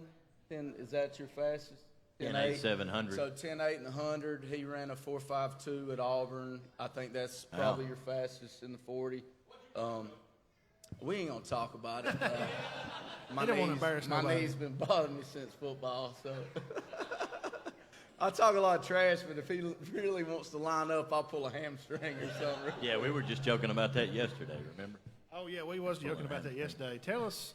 Well, how long have you been out there as a head coach at Center? For some people that may not know the whole story, tell them a little bit about how long you've been out there. So this will be my going on 3rd year, and so that doesn't seem like that long, but it actually is a milestone for me, because this will be the first time in my coaching career that I've started the 3rd year at the same school, and that's I know that's probably not what you're aiming for as far as a resume builder, but I mean, starting off in South Georgia, down right above Jacksonville, we were there for 2 years. I got my first OC job, and it just, moving up in the coaching ranks, I was able to become a head coach at Washington Wilkes when I was like, I don't know, 27, 28. And so anyway, the Lord led us to center, and I'm so thankful. My wife and kids, I mean, we love it here. It's a great place to raise kids. We've got great kids here. We love the community. Me being born and raised from Cedartown, I'm kind of aware of Center and Weiss Lake, and we spent a lot of time here growing up. But we've never been more happier to be at a place, and I'm very blessed to be the head football coach here, and we definitely don't take any days for granted. And it's not one of those work type environments. I mean, every day it's like I wake up and I get to have fun. Right. And look forward to seeing these guys. It seemed like you was having a lot of fun when I went to weight room and visited them the other day. This guy, he's like one of the players. I mean, he's blowing around, he's running a whistle, he's running in circles around to each cage. He's helping the players, and he's got a lot of energy in there. I feel like our guys kind of feed off of the environment and the energy that we're going to give them. So obviously, I'm going to be upbeat every day, but we want them to be there. They don't. I mean, it's a decision they make. They don't have to be there. They can do anything else they want to do. They can walk the halls. They can be in a club. They can do whatever. And I want every athlete in our school to want to play football. Well, that leads me to this question: how is the culture? I mean, it's just great, right? It's fantastic. I mean, we have 2 dead weeks in the summer, and we use those dead weeks for, I tell all my parents to go on vacations. I give them 2 weeks. Ideal situation, use these weeks. But if there's another week, they need to bank days. So that week we were out of school was our first bank week, and June 28th to July 2nd is our second. So you're talking about non-mandatory, just bank days. We had 35 to 40 in there on those weeks. And so, I mean, those are days that, it's nothing mandatory, but those guys want to get up, they want to be there. I mean, we had a couple of camps that he's gone to. It's just, the desire to want to come in there and get better as an individual player for themselves, for their teammates. For your school. I mean, it's black and gold. I mean, you're going to be a warrior. And the things you're talking about, bringing them up from young ages and, being involved in the football camps and that kind of stuff, that's what the culture is, over at Center. It's always been that way, and older mentors you was talking about. I know, your dad played, I'm sure, a big role in you being a coach, and the things that you do. And me and you talked about that a lot on the show when you come on last year, Tell us about some coaching kind of stuff. Tell us about your assistants, because we met one of your new assistants over there the other day. Tell us about what's going on.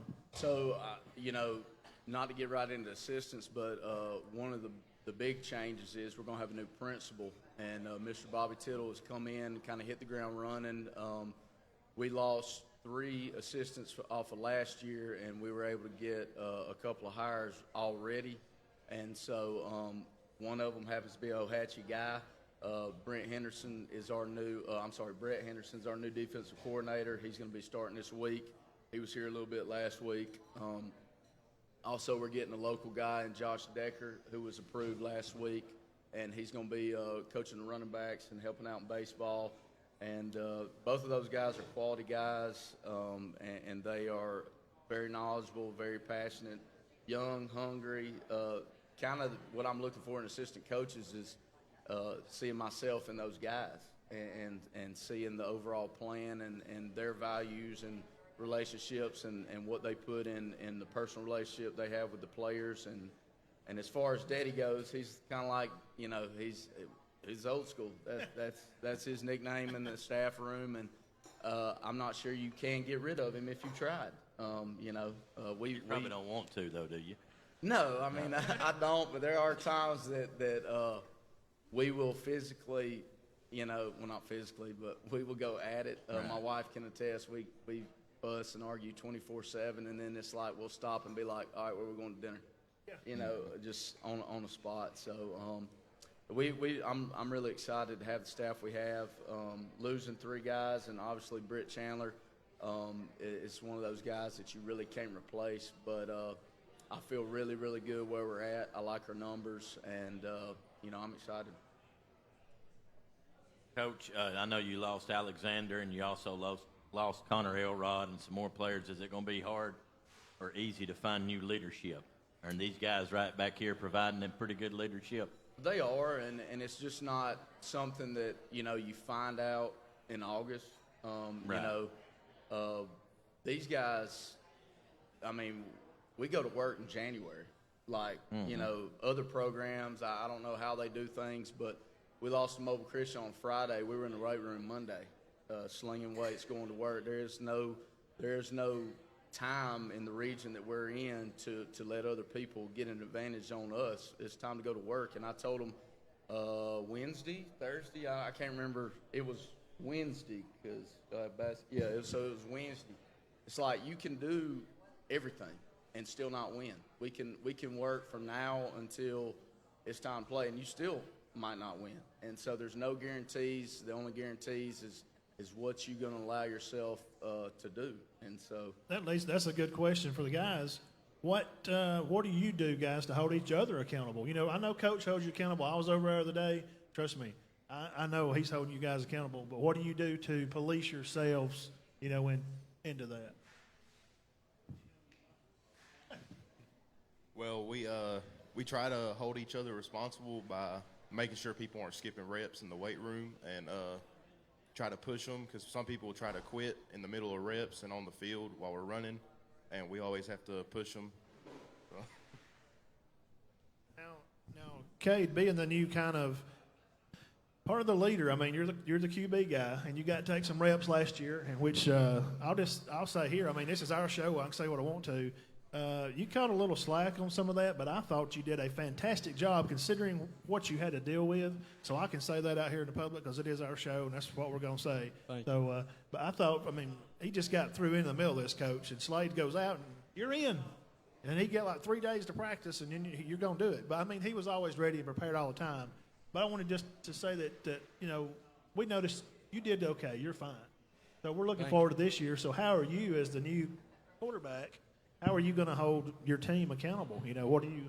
Well, I'm more comfortable because last year I just kind of got thrown in, but this year I'm more comfortable, being the guy. But I have a lot of good players surrounding me with Jay and Witt and Damian Ramsey. I have a lot of good guys, so it's a lot easier for me.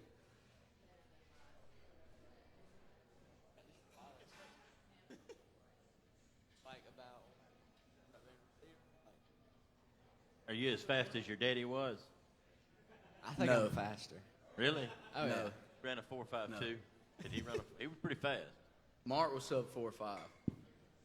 No, he said he ran a 4.4, but I don't think I believe that. He said that was that 1980 stopwatch.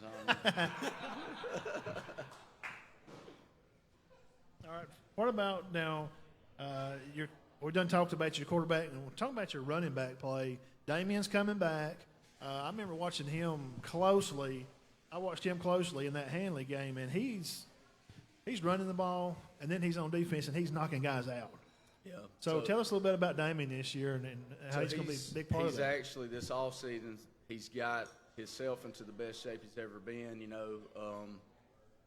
There was kind of no policing yourself during COVID, and so when he got back in the weight room, obviously in June we got to open up. He was around 240, and we put a lot in our program, so we're going to weigh our guys in. We're going to see where they're at.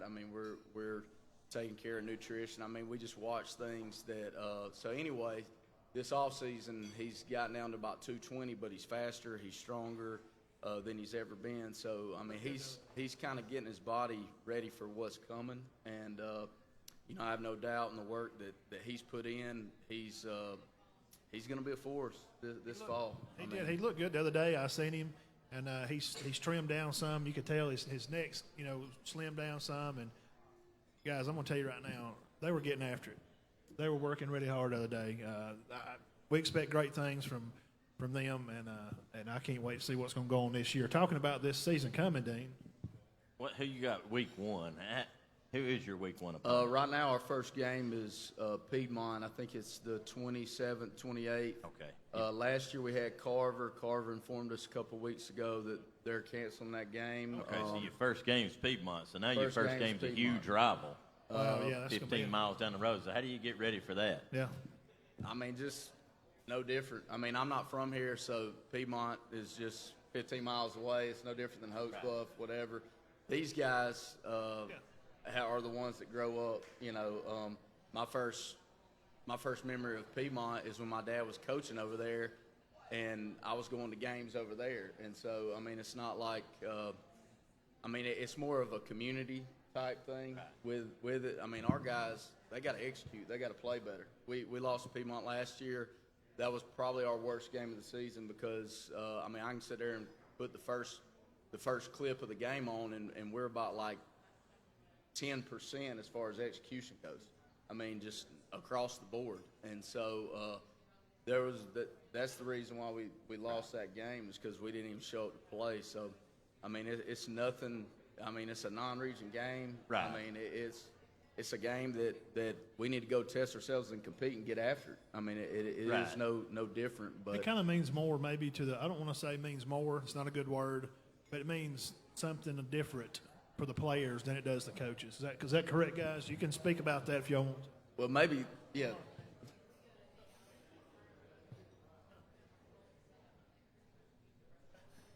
I mean, it's always been a big rivalry growing up. I mean, I remember when I was little, always going to the games and watching us play Piedmont, and it's always been a big rivalry. So that hate's always been there, and now being a part of it, it's just a bigger deal. So You really just basically go in faceless opponent, right? I mean, no different than you would any other week. Yeah. The good thing is, I mean, we have a scrimmage game with Trine, so we scrimmage Trine the 13th, so we'll get a little competition, obviously, before we go into it.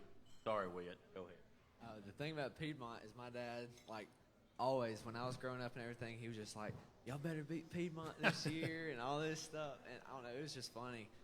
But then when we finally came down to it this year where I've actually get to play them, we just didn't come ready to play. And we just kind of like folded all as a team. But this year I really think that we do have a really good shot at coming and beating Piedmont. I agree. It's exciting. I'm excited for the year coming for you guys, and we'll turn it over to our other local media guys. Peanut Gallery, go ahead, hit it up. Joey Bag of Donuts.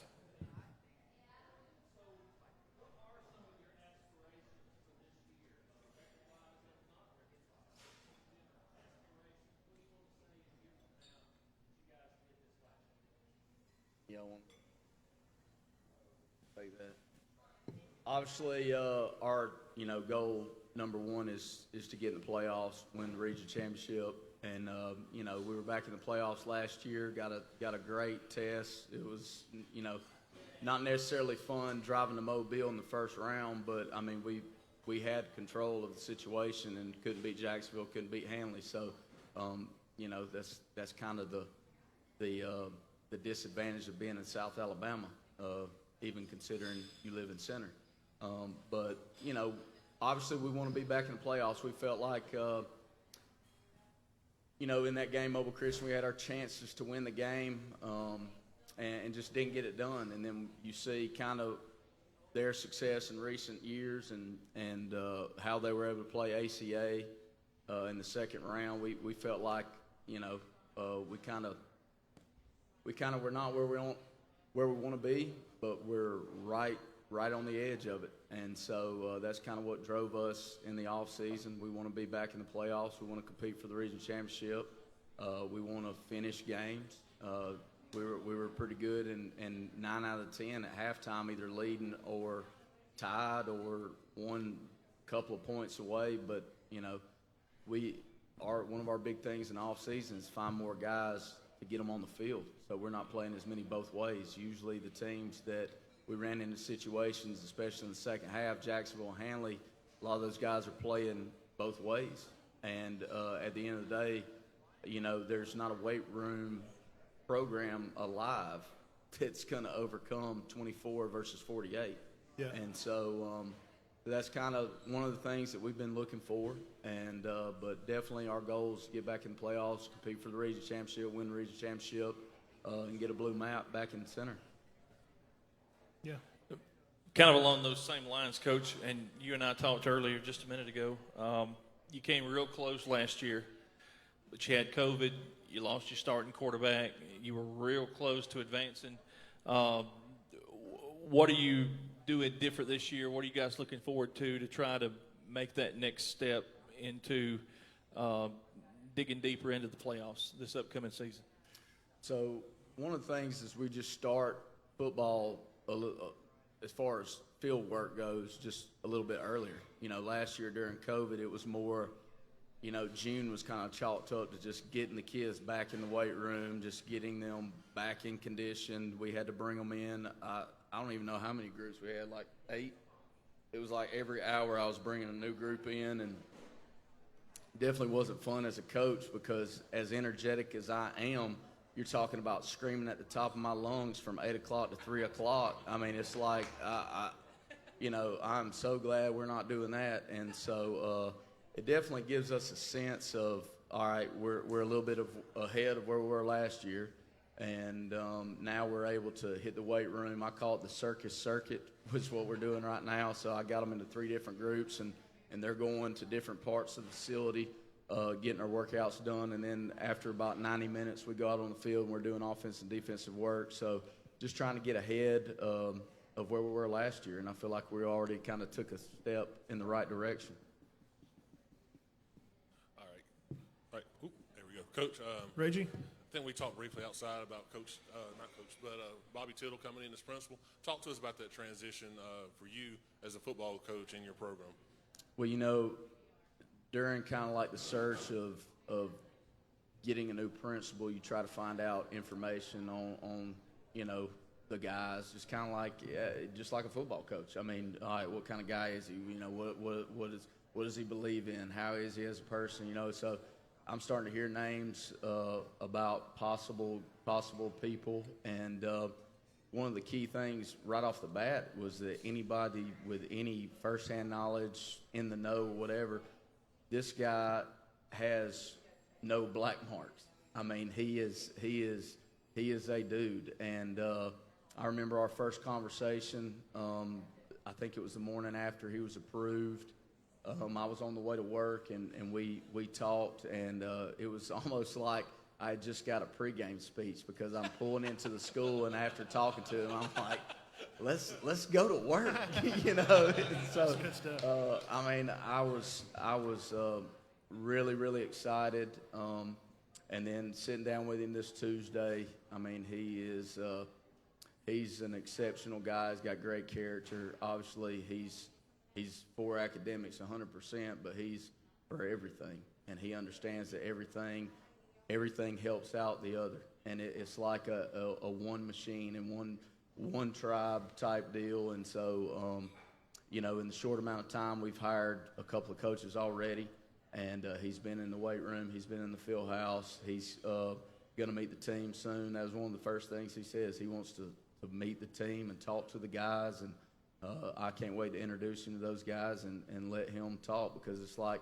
one of the things he said is, he said, Coach, we have discipline issues. I'm going to take care of it, and then I'm going to send them to you and let you take care of it. And so absolutely 100%, that's how it's been done. And my guys know that, there's certain expectation in our program. And so I'm just excited. Coach, I got ahead, something to throw at you. I came out there and watched you guys work out, and Slade and I became very good friends, and Damien and I as well. But I watched all these guys work out last year, and you guys, like you were talking about energy, it's a circuit. You guys actually really get after it, and I love that from you. But Slade said something to me in his interview that stuck out about yourself that I really thought. He was like, it starts at the top. He's like, you give that kind of confidence to us.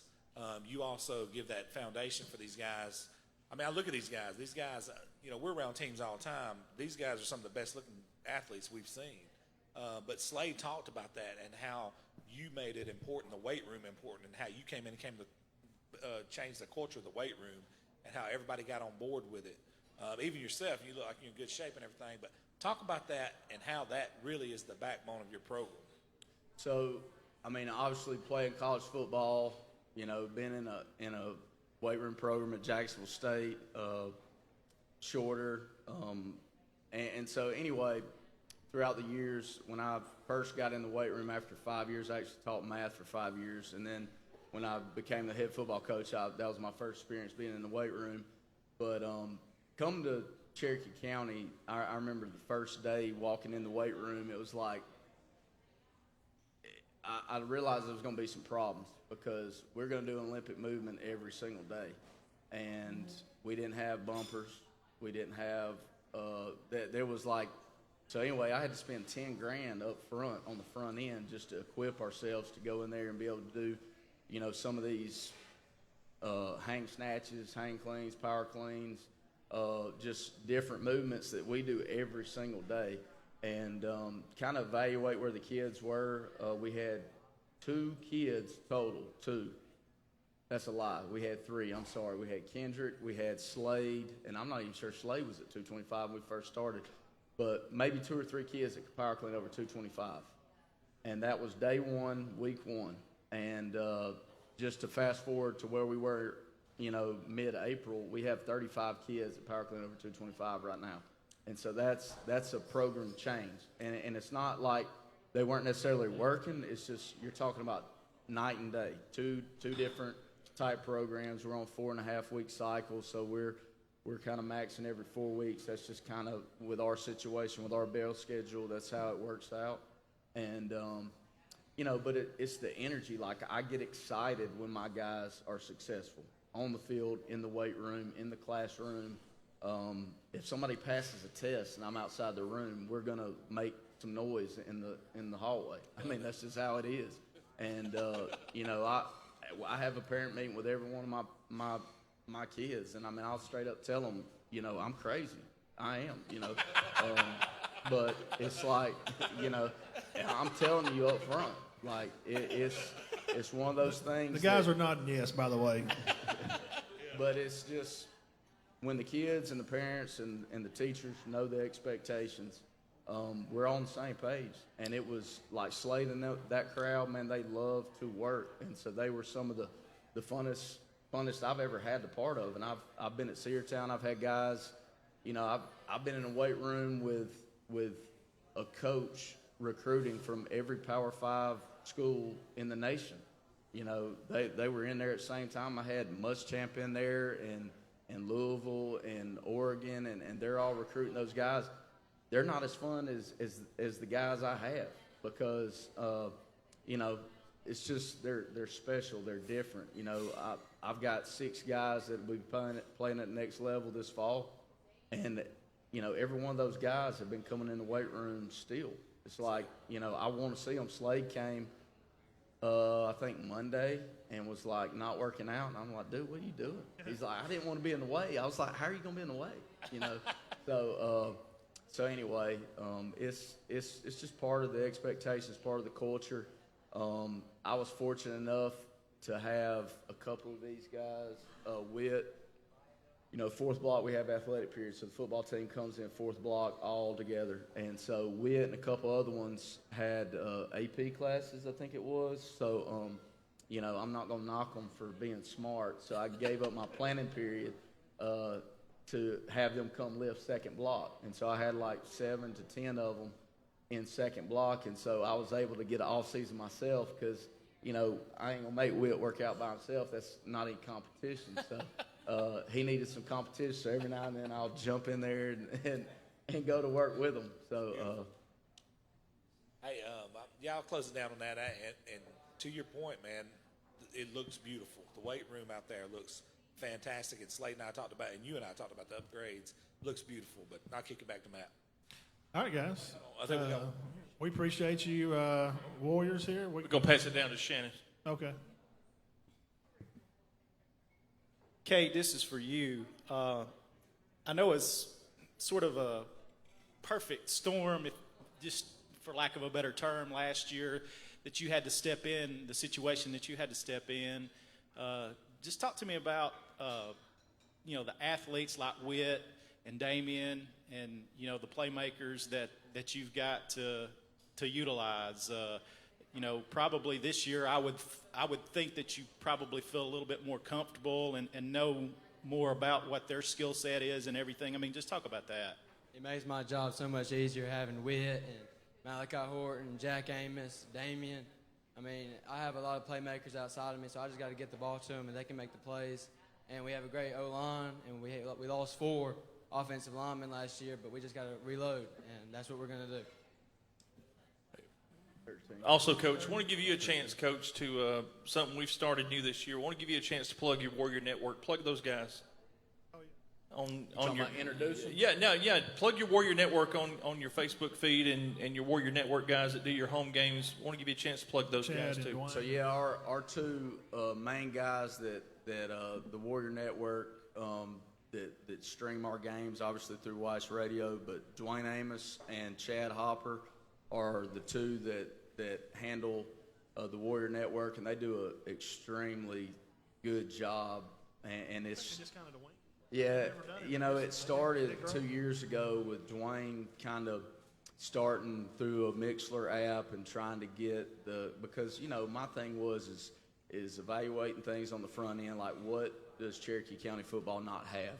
And obviously you got the Weiss Radio Game of the Week, but it's like, I was just thinking, how can we make it better? How can we make it just for Center and Cherokee County and the Warrior fans, and not to take away from anybody else and what they got going on, and not necessarily looking at any other of the county schools, but just strictly to our fan base. Like, is there a way that we can get this done? So obviously, Chad and Dwayne, they do a great job. It's still in the I don't know. I think we're out of the beta phase, and maybe next year. The story at Munford was so classic because it came down to the wire and the battery died. Oh yeah, I heard that. And I'm like, all right, 4th down. He draws back to pass it, and the feed just like cuts. That don't ever happen. That never happens. Everybody was like commenting, was like, what happened? Who won? It's like nobody knew. And then I think he said they had to go live on his phone for the last. I remember Dwayne telling me that with basketball or something. Yeah. Can I just say, as a quick little note of that, as the producer of the Warrior Network, I can vouch that was a insane situation to deal with. Yeah. There you go. And so, but it's been fantastic. We're hopefully, building on, we'll be able to get the stream with the audio, and that's one of the things that we're kind of working on. It's just finding the right streaming service is best for both. And but obviously a big shout out to Weiss Radio for allowing us to use kind of the tools available to get that out there. But yeah, we wouldn't be able to do it without people like Dwayne and Chad. I mean, they have a good voice for it, much better voice for the radio than I have. But they really do. They do a great job. And just to hear Chad like rag on his own son is pretty funny sometimes. Yeah. And then to hear Dwayne kind of rag on Jack, it's funny. He should have run that guy down. I don't know what he's thinking. I heard him say something about Jack one time not running a guy down. And if you didn't know, like that's his son, but if the people that do figured know, it out pretty quickly. Yeah, he was like, he should have run that guy down. And most people are thinking, why is he downing that kid? Yeah. I don't know. Why You is can so down mean your to him? own kid, can't you? Yeah, sure. Thank you, Coach. Thank you. All Thank right, y'all. we're gonna cut it loose. Thank you y'all. guys. We appreciate you, man.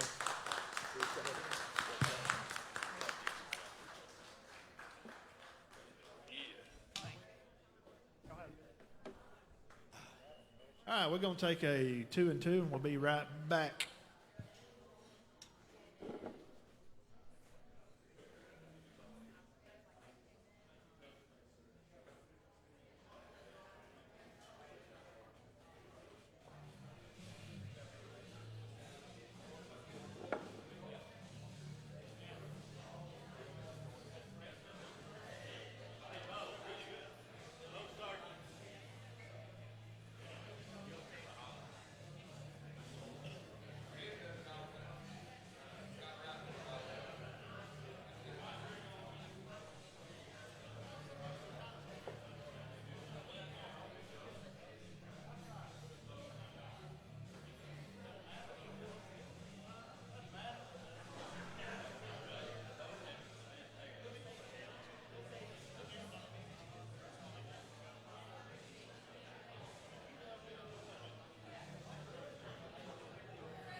What up? If I spill this tea during it, y'all just please forgive me.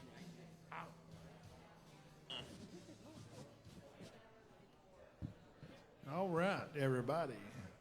Welcome back. The Matt and Todd Show, first annual Cherokee County Football Media Days.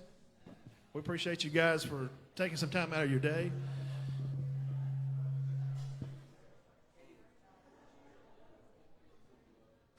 Katie, come on. Yeah, come on, bring it on. Oh, that's, yeah. Come Katie, you going to do the cheer? Wow, okay. You was a cheerleader over there. I remember Roy, that. I was going to ask you, do you realize that whoever runs the 100 fastest is actually your fastest player? It's not who runs, no, whoever. Did you know this? Whoever runs the 40 fastest is not your fastest player. Whoever runs the 100 fastest is your fastest player. Did you know? Okay. A little bit of information. You the All right, fastest guy in the 100? Oh, okay. Welcome back to the Matt and Todd Show experience. We're sitting here with the, he's kind of close to us. We know him a little bit better than some of the other coaches, I guess. Coach Alan Beckett. He's our new coach at Cedar Bluff. He's taking over the football team after about a 15, 16-year hiatus. Coach McCorder moving on to being the vice principal over at Cedar Bluff. So I guess without further ado, I mean, the first question has already kind of answered itself. We kind of want to know how long the head coaches have been there, but we've already covered that. So we did come over and visit the other day, and Bo tagged along there with me. We had a good experience over there. So how's the workouts going this summer? I mean, you're kind of new there, and I know you're bringing some of your own things that you want to do. So how's that going? Well, first off, hey, this is great, really good. It's great for the county. Great to have something like this to profile all these schools, and it's been great to hear all these other guys.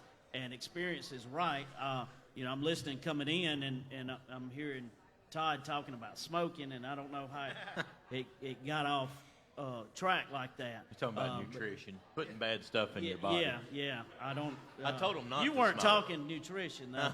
But how long have I been there? I've been there 2 weeks, so Right, it is. yes. We're playing catch up in a lot of ways, and so we got a lot of work to do and a lot of ground to cover. And how's it going so far? Well, it's been great.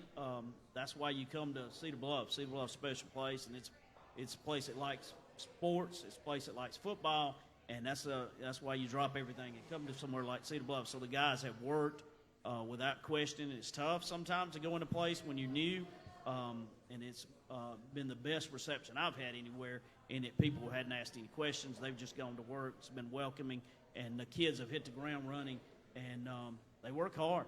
And and I know they've always had a lot asked of them, but we've had pretty good workouts as well. And so far, they've done everything they've been asked. Well, Coach, who are your assistant coaches?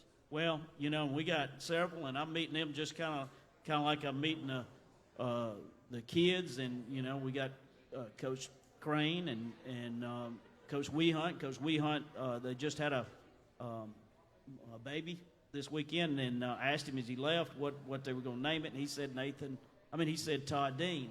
Wow, Todd Dean. Had a baby. Baby's new name, yes. That's didn't Todd make Dean make Wehunt. that story up. So We are pretty close. Yeah, So I can see and, him naming him after me. Todd Dean Wehunt. Yeah. So Justin Little has joined our staff, and Take he's a guy bow, that's Justin. He's been over at with the me, bar. a lot of places, and I'm really proud of the relationship with him. Cruz Butts, and he is definitely a Cedar Bluff guy, as well as Coach Rice through and through. So it's a good staff, just like the kids. Got to win those guys over, and because they hadn't known anything but Coach McCorder. And speaking of Coach McCorder, it's not like him coming into a broken situation. It is a situation that is good foundation, years and years of winning. Just gonna put our spin on it. So just not having one of those that, listen, I've come into some inherited some really bad situations. I've been in one as assistant as well, and those are no fun. You got to totally change the culture. Well, what about you? Oh, go ahead, man. I was going. Who'd you bring with you here today? Yeah, who you got with you today, Coach? Oh yeah, got some Jacob Burleson is here with us, and he is our QB number QB, one? yes, sir. And he's also played some safety. And as I looked at some film, He's had a some good safety. Yeah, started That's getting ridiculous. some interception as the year went on. Got Preston Burt, and I didn't take long to realize that Preston liked to hit other people. Yes, he does. He and, always has. And there's He no, was- we're not going to shy away from any physicality, and I like We that. go way back. He loves the game, a lot of fun, great character, fun guy to be around. So, man, it is going to be the leader, definitely, without a doubt. And then you've got Nick Clifton, and also a leader. He's always going to do everything right in front of the line. I can tell that right now. And watching some film, he definitely is a playmaker for us. So Nick's these are- uncle's the fastest guy to ever play at Cedar Bluff. Yeah, Nick's uncle. Little Nick. But the older Nick Clifton. Terrell Irons is faster. Yeah, tell us. Who? Okay. I've heard this all week. Oh, yeah. Well, he put out a post a few days ago about Mark Clifton. She's being, right, though. Being the fastest. And it brought on a onslaught of Cedar Bluff, talk. I mean, 200 comments. Yeah, 200 comments on a post to be. And we're just talking. He just said he's the fastest guy that he had ever seen play in pads on the field, on the field speed, not speed on the track. Because, we could mention, from my era of Jermaine Harris's and then, of course, the oldest Devlin Clifton's and Joey's and Jermaine. Who could ever forget Jermaine Harris? There's all these speeds. Zach Taylor, all these kids that come around those and her age group class. Yeah, he was fast. Zach, you get him the ball, he's gone. But that brought on an onslaught, Coach. I ain't never seen. So you 250 comments. What I'm saying is, you've got a proud community to look at, forward to. They really take football serious. Yeah. So let's bring that to the players. What has been a little different for you guys? You've been with Coach Mack and been around him since you were in kindergarten, first grade, doing those summer camps. So has it been a little different, for you? Mostly trying to adjust to all our new coaches and staff and everything. The way they do everything is different than what we're used to, but it's not bad. It's just different than what we're usually like. Yeah, it's just different. Like you said, it's different, but it's a good different. We've worked out with him, 5 workouts, and I already love him, so I should tell you. It's always a good compliment, Coach. Kids already love you. How about that? How about that? Y'all have had 5 workouts or 3? Sir? How many workouts have you had? 6, I guess, yeah. 6, okay. Yeah. My turn to Yeah, ask. go ahead. What you got? All right, we're kind of close. He understands. All right, what about player nutrition, Coach? You try to. That's what we were talking about earlier about the. Well, I think back to Todd Bates, who played high school at Heflin and went on and played University of Alabama. I remember one time talking to Todd, and I said, Todd, what is the difference in, what transformed your body? He was talking about weight he gained when he got to Alabama, and he said, we worked out really hard under Coach Short there at Heflin. They had a really good football program. He said, we worked out a little bit harder, but the main thing was our training table was really different. So high school started to tap into that and get into find the food and, get that replacement, the protein, your chocolate milks and all that stuff as soon as you come out. Your power milk. You ever go to Alabama, Auburn, UAB, whoever practice is really neat when they come out, what they're handing them, the trays and what they're putting into the body. And now you even see, I saw at Alabama spring practice, they had fruit during a break that they were, shoveling down. And that's different. That's a different world. So you really got to put a focus on how to eat right, and you're not there with them when they go home. We were talking that just a minute ago, and I was asking guys what they put in their body today alone. So, you drink a lot of water, and this is Ironman football at our level, so you have to, it's like getting ready for a decathlon and 10 decathlons when you run that much and you play that many plays. So you really got to take care of your body. And then you got to get a little bit of that protein and replacement and that kind of thing. A lot of Conecuh sausage. Yeah, and they're Yes, they're definitely no Conecuh sausage. Yeah, that's at your tailgate prior to the game. But they're trying to gain weight because their metabolism's super good. So anyway, nutrition's important. Yes, very.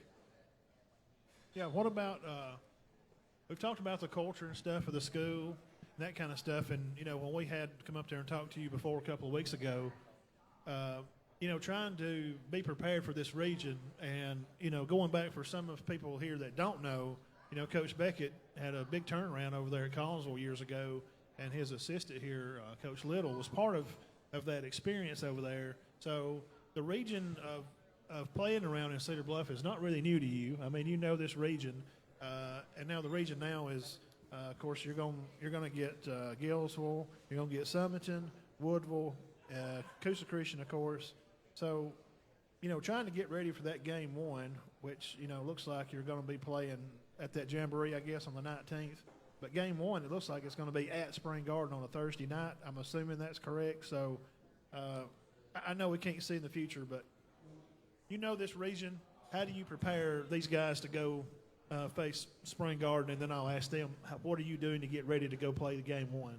Yeah, well, the big thing is just trying to, my goal right now is turn around and try to win next week's practices and get everybody there. And that's kind of, I'm a day by day and win the day and get to the next day. And if you win enough days, you eventually get to where you win when you get to the, or you have success when you get to the scoreboard will take care of itself as far as that goes. But Spring Garden, really important game to the community. They're really good. They've done a really good job of, I say from Coach Welch on down, and now Coach Cloudus. Those guys, he played for me. But anyway, they've got I attributed them to where it's not just basketball winning. Everything wins, and they put a priority and put really good people in place, and so they've done a good job. They've got an outstanding program, and it's really important to the community. And that's the next game. So it's one. But we'll take during the summer. We'll take every team and we'll break down each team, and just like it's game week, and try to put a lot of emphasis on all of them. But those for the fans, those Sandrocks and Spring Gardens, they mean a lot to them. They do. Yeah, it's the community thing.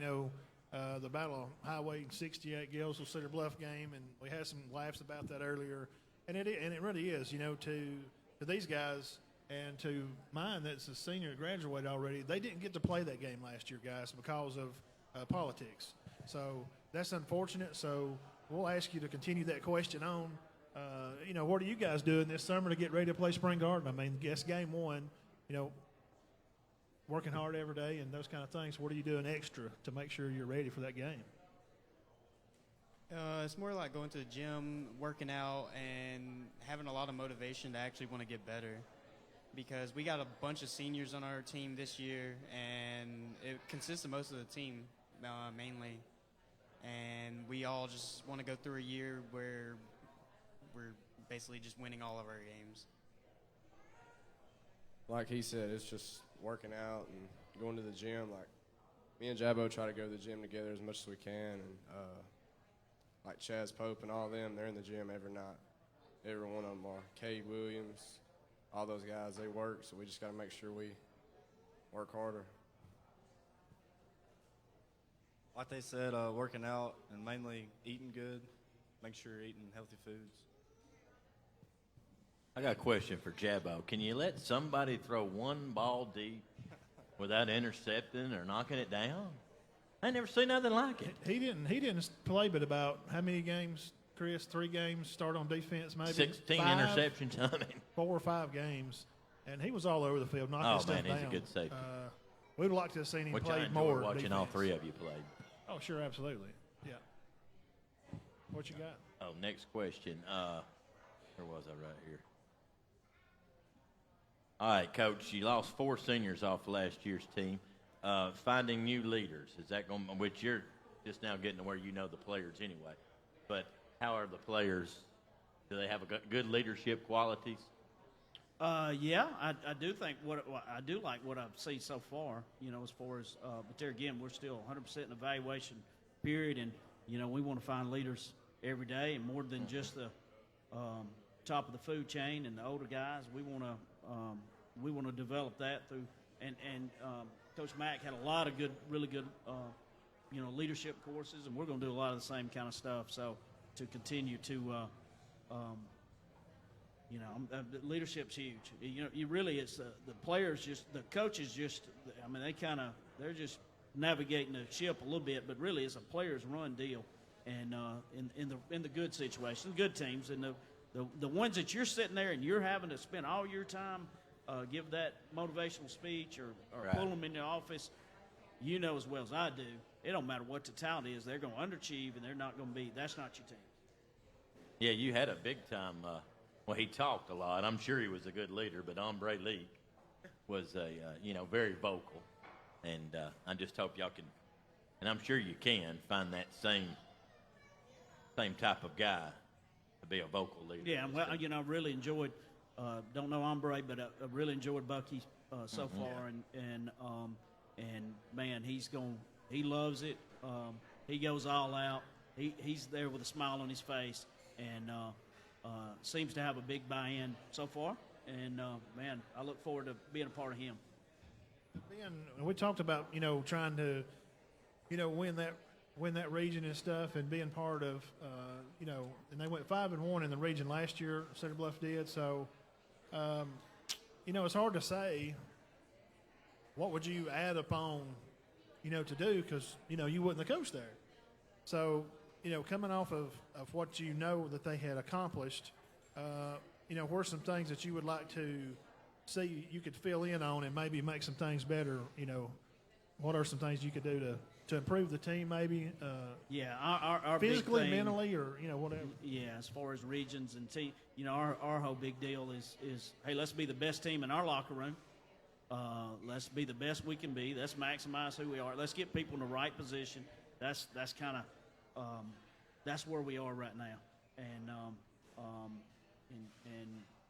I can't tell you a whole lot. I know that Coach Mack did a whole lot. I'm a huge, big Coach Mack fan.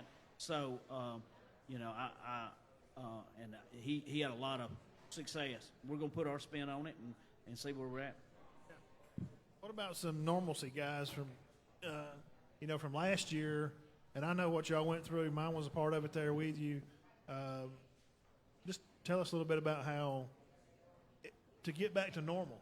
Last year was workouts. You're wearing masks. They're spraying stuff all the time, and it's complicated, and it's kind of irritating somewhat. Y'all's getting your temps checked every time you walk in the door. So just tell us a little bit about this year, getting back to some kind of normalcy. What about that? Yeah, it's a whole lot better than last year. You're spending 5-10 minutes checking temperatures and just social distancing and all of that. This year you can be kind of normal. It's just a whole lot better. Like he said, it's a lot better because we can work out more, and nobody's checking our temperature. We ain't got to worry about somebody yelling at us for having our mask off. And Coach Mack was bad about that, but yeah, I mean, you can't hardly breathe. We couldn't breathe doing all the stuff we had to do, but I know. it was a lot better. It's a lot better this year because we can actually work and we can focus on what we need to do instead of any of that stuff, wiping all the stuff down and stuff like that. Good stuff, Nick. It's definitely easier this year because whenever we were going through like summer workouts and everything, we had to wear a mask while weightlifting. But you know how hot it was last year as well, so it was making it even harder to breathe. And definitely like squatting and everything had made it so hard to breathe whenever we were. Yeah, definitely and it's just easier now since we can run around without our masks and everything on and be able to breathe while I agree. weightlifting. That'd have to be aggravating, trying to work out and wearing it. I'll ask you this, and we'll let the peanut gallery take over. After last year, at the end of the season, I was there. Been a part of this for a long time. At the end of the season, the way the season ended last year, where do you look to now? Hit the ground running from that moment to now. What are you trying to do as players and as students and as individuals to help, to get better from that moment on? What are you trying to do to get back to that position where you could, win a spot like that? Just trying to get everybody to buy into the culture and just taking every day hard as you can. Me, I just use the last game against Hubbardville as like fuel for this next year because I feel like we shouldn't have lost that game, but we played as hard as we could, and it ended up how it did. But I think this summer we get everybody there and we start working as hard as we can and doing everything Coach Beckett says, and we'll be all right. Definitely during the Hubbertville game, we were down a touchdown and we didn't come out on top on that game. But it helps us now because we can think we don't want to have that feeling. Definitely after it's going to be our last game once it gets to that point, because it's going to be our last year ever playing. So we want to be able to play our best. We're going to want to do our best this summer because it's going to be the last time we ever get to do it. I think last year taught us all something. I mentioned this earlier. I would hear Coach Mack tell you guys a lot, this may be the last day of practice. I think that's changed a lot of the guys, and we've had a lot of the kids on, and coaches, they could probably agree to that, how this COVID had changed the situation to where, we may not play no more. This may be it. So that gives you a little more sense of urgency.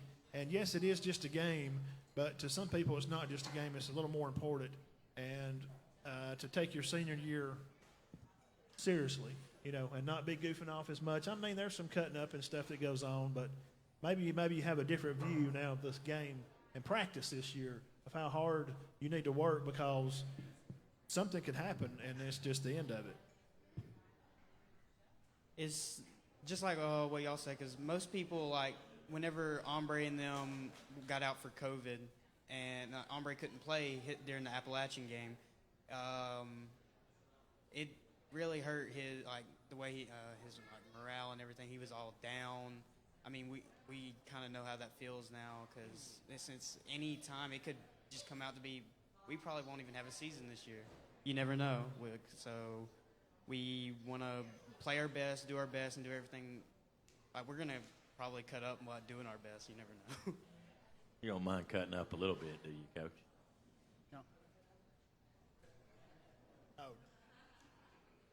No. Yeah, we try to take things a lot more serious now since we're seniors because seeing Ombre and all them that got quarantined last year during football, it made us realize that that was their last season, and now it's us. This is our last season as high school players, but I think if there's a lot less joking around and taking everything serious, then we'll be all right.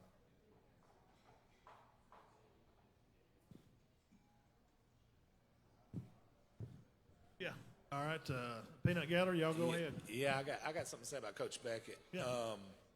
The thing I like about Coach Beckett the most is I got to know him last year, and he's offensive coordinator at 7A Kansas City. But during the last 6 months or so, this is something I've learned about Coach Beckett and I've noticed about Coach Beckett. I was at Clay Chalkville, 6A Powerhouse, and Matt Glover was talking about Coach Beckett. And he was talking about Coach Beckett is a student of the game and how much he loves the game. And Matt Glover was like, if you ever had any questions about any situations or any formations, Coach Beckett has a film on it, that he watches film and he will let you borrow that film, which that lets me know he loves the game. Also, I was up there doing a coach's show at 5. Guess who walks in the field house? Coach Beckett. He comes in there and talks to Coach Benefield. They're on first name basis. And Coach Benefield was like, when Coach Beckett walked out that day, Coach Benefield said, love that guy. That's a great guy right there. That's the guy you want leading the young man. I say all that to say this. With you guys back there behind him, you may or may not know Coach Beckett that well. You've known him for 2 weeks now. How does that make y'all feel knowing that you got state champion, 6A powerhouses, 7A teams that are dominant, and everybody respects this man leading you now? You start right over here with the quarterback, Jake. Oh, it's amazing to have a coach like that. You could go to him and ask him, and you'll be getting the right answer back to you. It's just a great feeling to have. I love the fact that he come from such high up, and I like everything he's doing so far. I like it. I respect him. I'm gonna listen to him, and I'm gonna put my athletic ability in his hands and let him use it how he thinks it needs to be used.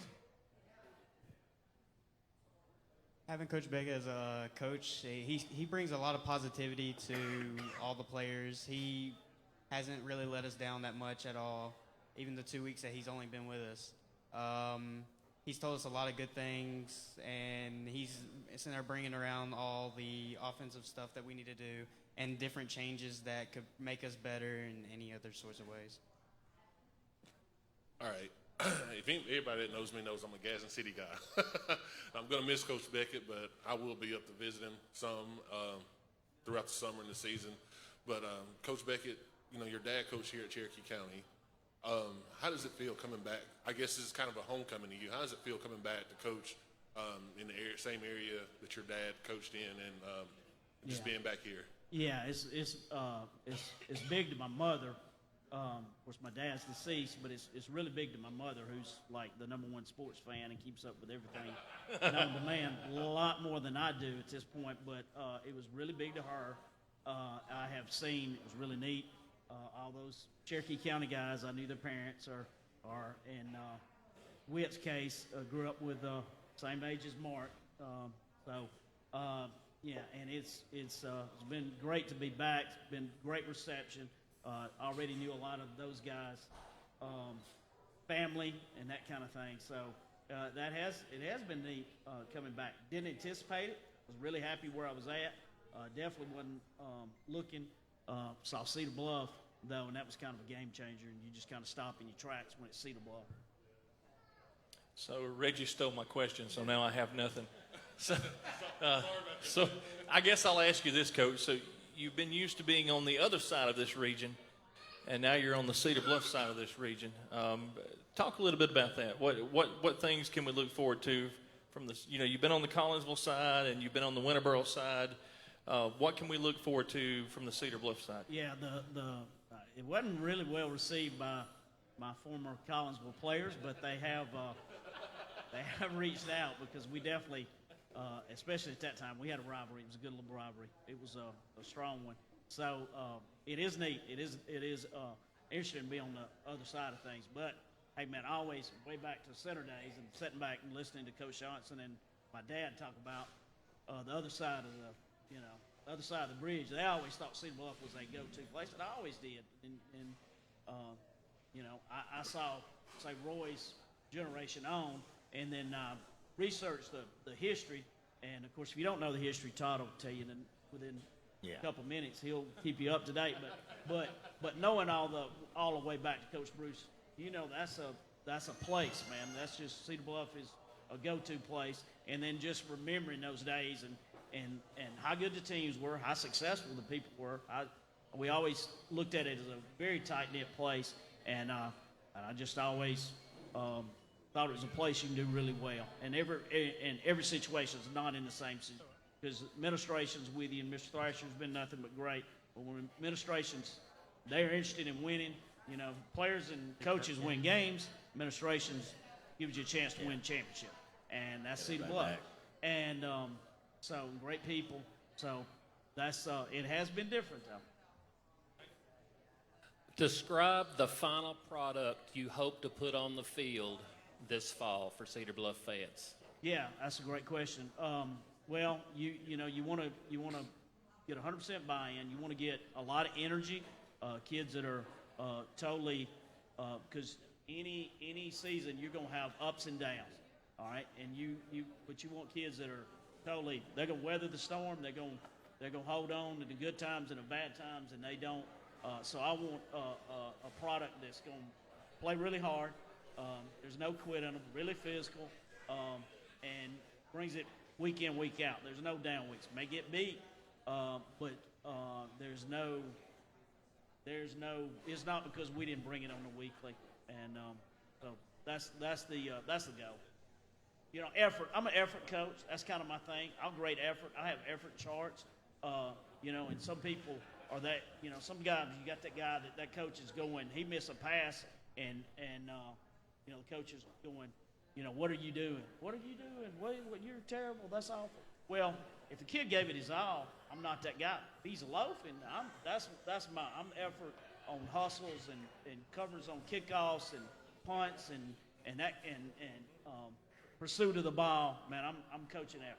That's I can tell you this from these three guys sitting behind me here, and Chris could tell you this. They all three know when they played baseball for us when they were young. you don't have to be good to try. And I told them that all the time when they were little. I don't care. Well, I'm not good enough, Coach Matt, or I'm not good as him.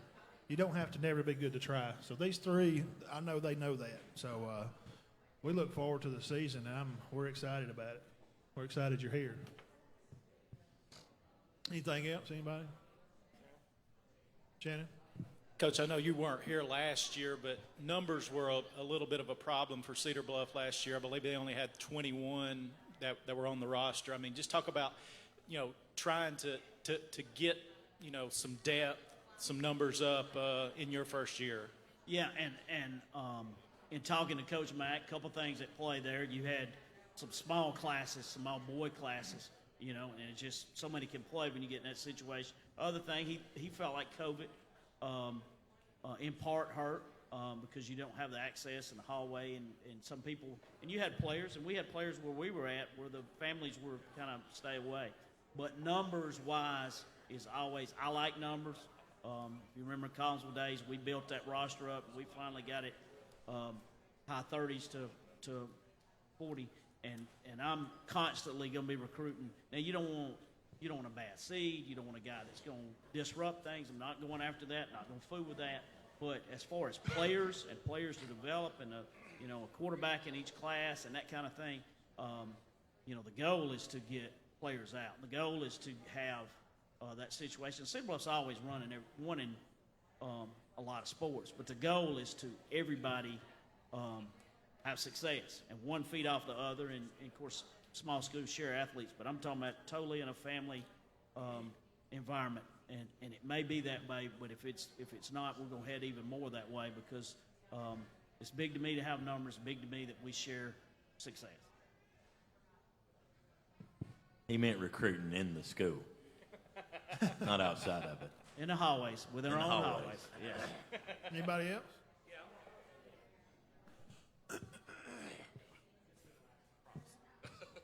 Hey, Coach Beckett, when I went out there with Matt the other day, I couldn't help but to notice how beautiful the place is. I've been out there before in the game, and one of the games I went to, Matt and I talked about it, was the Collinsville game a couple of years ago. It was the Mud Bowl or whatever you want to call it. But it's beautiful. And then when you walk in you guys' facility and you see that hallway with all the legendary players that's went to the next level and the Hall of Fame players there, and just everything about that place, just it's beautiful. Tradition, that's what you 100% tradition. You see the picture of the old school up there, and yeah. What does that mean to you to come to a place like that, Coach, and just you know their tradition, if anybody does. What does that mean to you to go to a place that has that kind of tradition, and now you have the reins to take that moving forward? That's why I came to a place like that. Is all the things you're talking about, but that's why you want to be there. You just named it. I mean, it's just tradition doesn't play, but tradition is why it motivates that kid, and their parent is saying, is telling them things that's happened in the past, and they're wanting to live up to it. The stadium is beautiful. You're 100% right. And I think they do a great job of embracing it. Coach Mack's done a great job, and Coach Smith before that. We got some things planned on honoring Coach Bruce's team every year, and then one other team, whether it be Coach Smith's or Coach Mack's or one of the other coaches, every year start to bring that back as much as possible and make sure these guys know. There's not a lot on the outside, but inside when you're in the field house, those guys walk by that every day, and that's a great thing so they can go, hey, man, look what's taking place here. So, yes, you are right. Good. All right, guys. Dean, what you got, brother? I wish them good luck. Y'all got a good PA and music guy over there. Yeah. PA's the best in the county, right? Oh, yeah. Now, Talbert might have something to say about that. Hey, y'all got some good-looking guys behind you back there. Yeah. It's a good-looking group of guys. Thank y'all for coming on. We love you guys. Yeah, we wish you good luck, Coach. Yeah. We'll be come around. on. We're Cedar Bluff fans. Oh, and want to recognize. We'll be around. Thank you, guys. Thank you, Coach Beckett, Cedar Bluff. First annual media days of Cherokee County football. Thank you guys for coming out. Thank you, Shane Givens, for having us, for setting everything up. Thank you, Shane. His wife actually everybody cheered coming. Cedar Bluff, right? Cheerleader. Yeah. All right. Thank you, guys. Thank you, Coach. And for Matt and Todd show, we will not be on tomorrow. Seeing that we were on today, we'll not be live tomorrow. We'll probably be shoot a video next Sunday for Father's Day. So y'all have the day off tomorrow. All right. Thank you, guys. Y'all keep your heads clear, hearts full of God. We thank you.